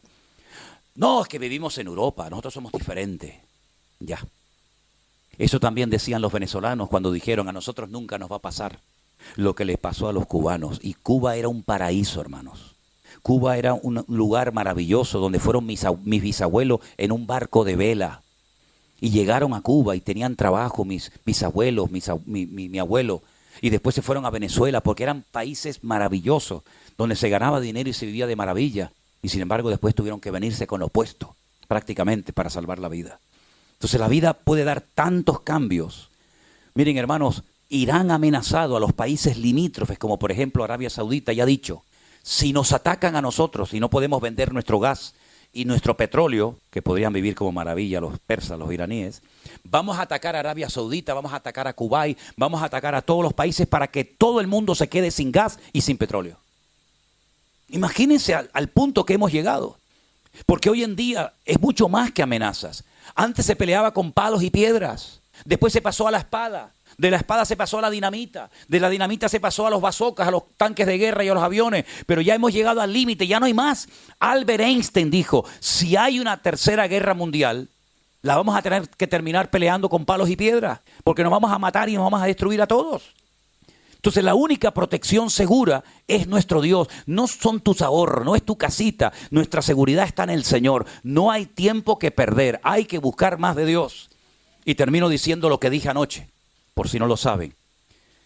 Arriba, en el monte Moriah, donde estaba el templo de Jerusalén, hoy en día no hay templo, ya eso lo saben, ¿no? Hay una cúpula enorme que se llama la cúpula de Omar. Debajo de la cúpula hay una roca que es así gigante, como todo este salón más o menos, que fue el altar donde Abraham subió a su hijo Isaac para sacrificarlo. Se llama el domo de la roca. Los judíos dicen que ese es el centro, el ombligo de la tierra. Bueno, al lado hay una mezquita más chiquitita, que se llama la mezquita de Al-Aqsa, donde están los famosos mártires de Al-Aqsa, los que se están preparando para ser hombre bomba, ¿sí? En esa explanada, durante años los judíos no podían subir, porque subías y te mataban. La primera vez que yo subí, lo primero que hacen es arrancarte cualquier símbolo religioso que no tenga que ver con el Islam. Te tiran la Biblia, te rompen cualquier anillo con algún versículo bíblico, una estrellita de David, una cruz, lo que sea, todo eso lo rompen. Pero podíamos subir. Pero ahora esa prohibición de poder subir los judíos arriba a orar ya se ha quitado. Eso es un milagro. ¿Qué es lo que están pensando muchos judíos? Se están preparando y armando hasta los dientes para que en cuestión de poco tiempo suba un montón de ellos arriba con un altar portátil que han construido para comenzar a ofrecer los primeros sacrificios antes de hacer el templo. Pero ellos saben que ese lugar, por la religión que se ha practicado, por las cosas que se han hecho allí, por ejemplo, se han plantado muchos árboles, cosa que estaba totalmente prohibida, porque allí era donde se colocaban los ídolos, ese lugar está contaminado. Y según el Antiguo Testamento, un capítulo del libro de Números, la única manera de limpiar, de santificar, de preparar un lugar para que se hagan sacrificios para el Señor, es matando un animal que en hebreo se conoce con el nombre de la pará adumá. Una vaca colorada o roja o pelirroja, llámenlo como quiera, una vaca que no puede tener ni un solo pelo negro o blanco o de cualquier otro color, tiene que ser perfecta. De hecho, hasta la examinan con lupa para ver si hay un solo pelo, ya no sirve. Ya tienen 3 perfectas, preparadas para ese momento. Ya tienen un altar portátil y ya hay más de 1500 coanín o levitas preparados para en cualquier momento subir arriba y hacer sus sacrificios y su templo. Cuando a mí me dan esta información hace una semana o 10 días desde Jerusalén, un judío ortodoxo, pero creyente, yo le digo, se va a armar una terrible. Dice, a mí me propusieron el poder subir armado para tomar posesión de ese lugar y me negué. Porque como me dijo él a mí, las armas de mi milicia no son carnales, sino poderosas en Dios. Pero en la mentalidad de los otros, ellos quieren subir, aprovechando la debilidad del enemigo, puede ser cuando ataque Israel a Irán, cuando ya tenga más o menos sometido, como hacía David, ¿no? Que sometía a los enemigos para hacer las cosas espirituales. Fíjense cómo va en la vida, ¿no? Yo someto a los filisteos, a los amorreos, a los cananeos, a los moabitas, y entonces mi hijo puede levantar el templo. ¿Qué es lo que está haciendo Benjamín Netanyahu? Someter a Hamás, someter a Hezbollah, someter a Irán, someter a los hutíes, someter a los enemigos para decirles, ahora venga, suban para arriba y construyan el templo. A ver quién va a subir arriba a meternos mano a nosotros. Y le dije, pero eso va a ser una sangría. Y me dice, ellos han dicho, estamos dispuestos a pagar el precio. Eso puede ocurrir en el mes de noviembre. Es lo que se está esperando y lo que se está comentando. Entonces mi obligación es decirle, hermanos, yo en mi vida pensé que iba a llegar un punto en mi vida con la edad que tengo y con el tiempo que llevo en esto, de tener que enseñar esto a las iglesias. Hermanos, vamos a prepararnos. Vamos a prepararnos. No solamente espiritualmente, sino también tener algo de almacenaje en nuestros hogares por lo que pueda pasar. Y si no pasa nada, bueno, pues ya está, no pasó nada. Ahí tengo la nevera llena de comida, ahí tengo el almacén lleno de comida. Pero hermano, y si vamos al supermercado, bueno, ustedes se acuerdan que el día 14 de marzo del 2020, de un momento a otro el mundo cambió. ¿Y quién lo iba a decir? Cuando a mí me dijeron esa semana, el jueves, me dijo un anciano de la iglesia, nuestro hermano Armando, seguramente vamos a tener que cerrar la iglesia el domingo. Yo dije, ¿qué? De eso nada. No, es que el gobierno está diciendo que a lo mejor la pandemia, y yo dije, de eso nada, yo no cierro, y yo fui uno de los primeros que dije, yo no cierro la iglesia. Hombre, que si la tuve que cerrar bien cerrada. ¿Y quién nos iba a decir a nosotros que millones de hermanos nuestros íbamos a estar encerrados? Yo decía, bueno, un par de domingos. Tuvimos bastante tiempo, y luego después, uno aquí, otro allí, otro para allá, no me toques, no estornudes, y cuando alguien estornudaba, hacíamos, cuidado. Yo me acuerdo cuando sacaba el perro de paseo, que ya el pobrecito ya no daba más porque lo paseaba todo el día, el perro iba así. ¿Verdad? Los vecinos decían, déjame el perrito un ratito para salir. El perro ya decía, ya no me saques más. Algunos hasta compraron peluches de esto y sacaban el peluche por la calle para coger un poco el aire. Me acuerdo cuando salía con el perro que venía uno allá en la esquina y hacía, y hacíamos, y salíamos corriendo. Eso pasó el otro día, ya lo hemos olvidado. Y yo recuerdo que algunos hermanos oraban y decían, hay que orar para que pronto vuelva la normalidad. Y yo decía para mí, ¿y no será que esta es la normalidad a la que vamos a tener que acostumbrarnos? A vivir con menos, a comer menos, porque comemos como salvajes muchas veces. Y si no, mírese. No, mírese. Ay, es que la foto me sacó gordo. No. La foto no le sacó gordo, hermano. La foto sacó lo que es. Algunas cuando se hacen alguna foto conmigo, algunas hermanas dicen, hermana, sáqueme guapa. Y yo la miro así y digo, hermana, la cámara no hace milagros, hermana. Entonces, hermanos, estamos viviendo tiempos peligrosos, tiempos difíciles, tiempos donde cualquier cosa puede ocurrir en cualquier momento. Y creo que mi deber como creyente es advertirles de que las cosas no van a mejorar. ¿Qué más quisiera yo? El Señor dijo que por haberse multiplicado la maldad, el amor de muchos se enfriará. Porque va a haber muchos cristianos que no fueron hombres de oración, que no fueron hombres de palabra, que no fueron personas consagradas, que no van a aguantar la presión. No la van a aguantar. Va a haber momentos en Europa que te van a decir, ¿usted qué religión practica? Soy cristiano, aquí no pueden trabajar cristianos. Ya está pasando en algunos países, En algunas universidades ya están preguntando, y hablo de Estados Unidos, no hablo de Burundi, hablo de un país como Estados Unidos, el país de la libertad, que ya te están preguntando cuando vas a Yale, a universidades importantes, ¿qué religión practicas? Y depende de la religión que practiques, depende de cuáles sean tus creencias, puedes o no estudiar en esa universidad, aunque tengas que pagar miles y miles de dólares por estudiar en ella. Al punto ese hemos llegado, queridos hermanos. Y llegará el momento que dirán, cristianos evangélicos aquí no trabajan. Ya le pasó a Elena hace años, que en un lugar, cuando dijo que era cristiana evangélica, le dijeron, coge tu maleta y vete, aquí no puedes trabajar más. Ni siquiera le dejaron entrar. Entonces, hermanos queridos, no se hagan a la idea de que vamos a ir a un mundo mejor, sino todo lo contrario, el mundo se va a poner cada vez peor y lo estamos viendo. Uno dice, bueno, ¿será que a lo mejor en Ecuador, en México, en Bolivia, hermano, en todas partes hay corrupción, hay inmoralidad? Es un relajo el mundo, se ha perdido completamente el norte en todos los sentidos. Que el Señor nos ayude a estar preparados. Yo ahí les doy el mensaje, a ustedes ya son mayorcitos y saben lo que tienen que hacer. ¿Hay alguna pregunta acerca del mensaje, acerca de la enseñanza en esta mañana que ustedes, aprovechando esta oportunidad, quieran hacerme? Si no,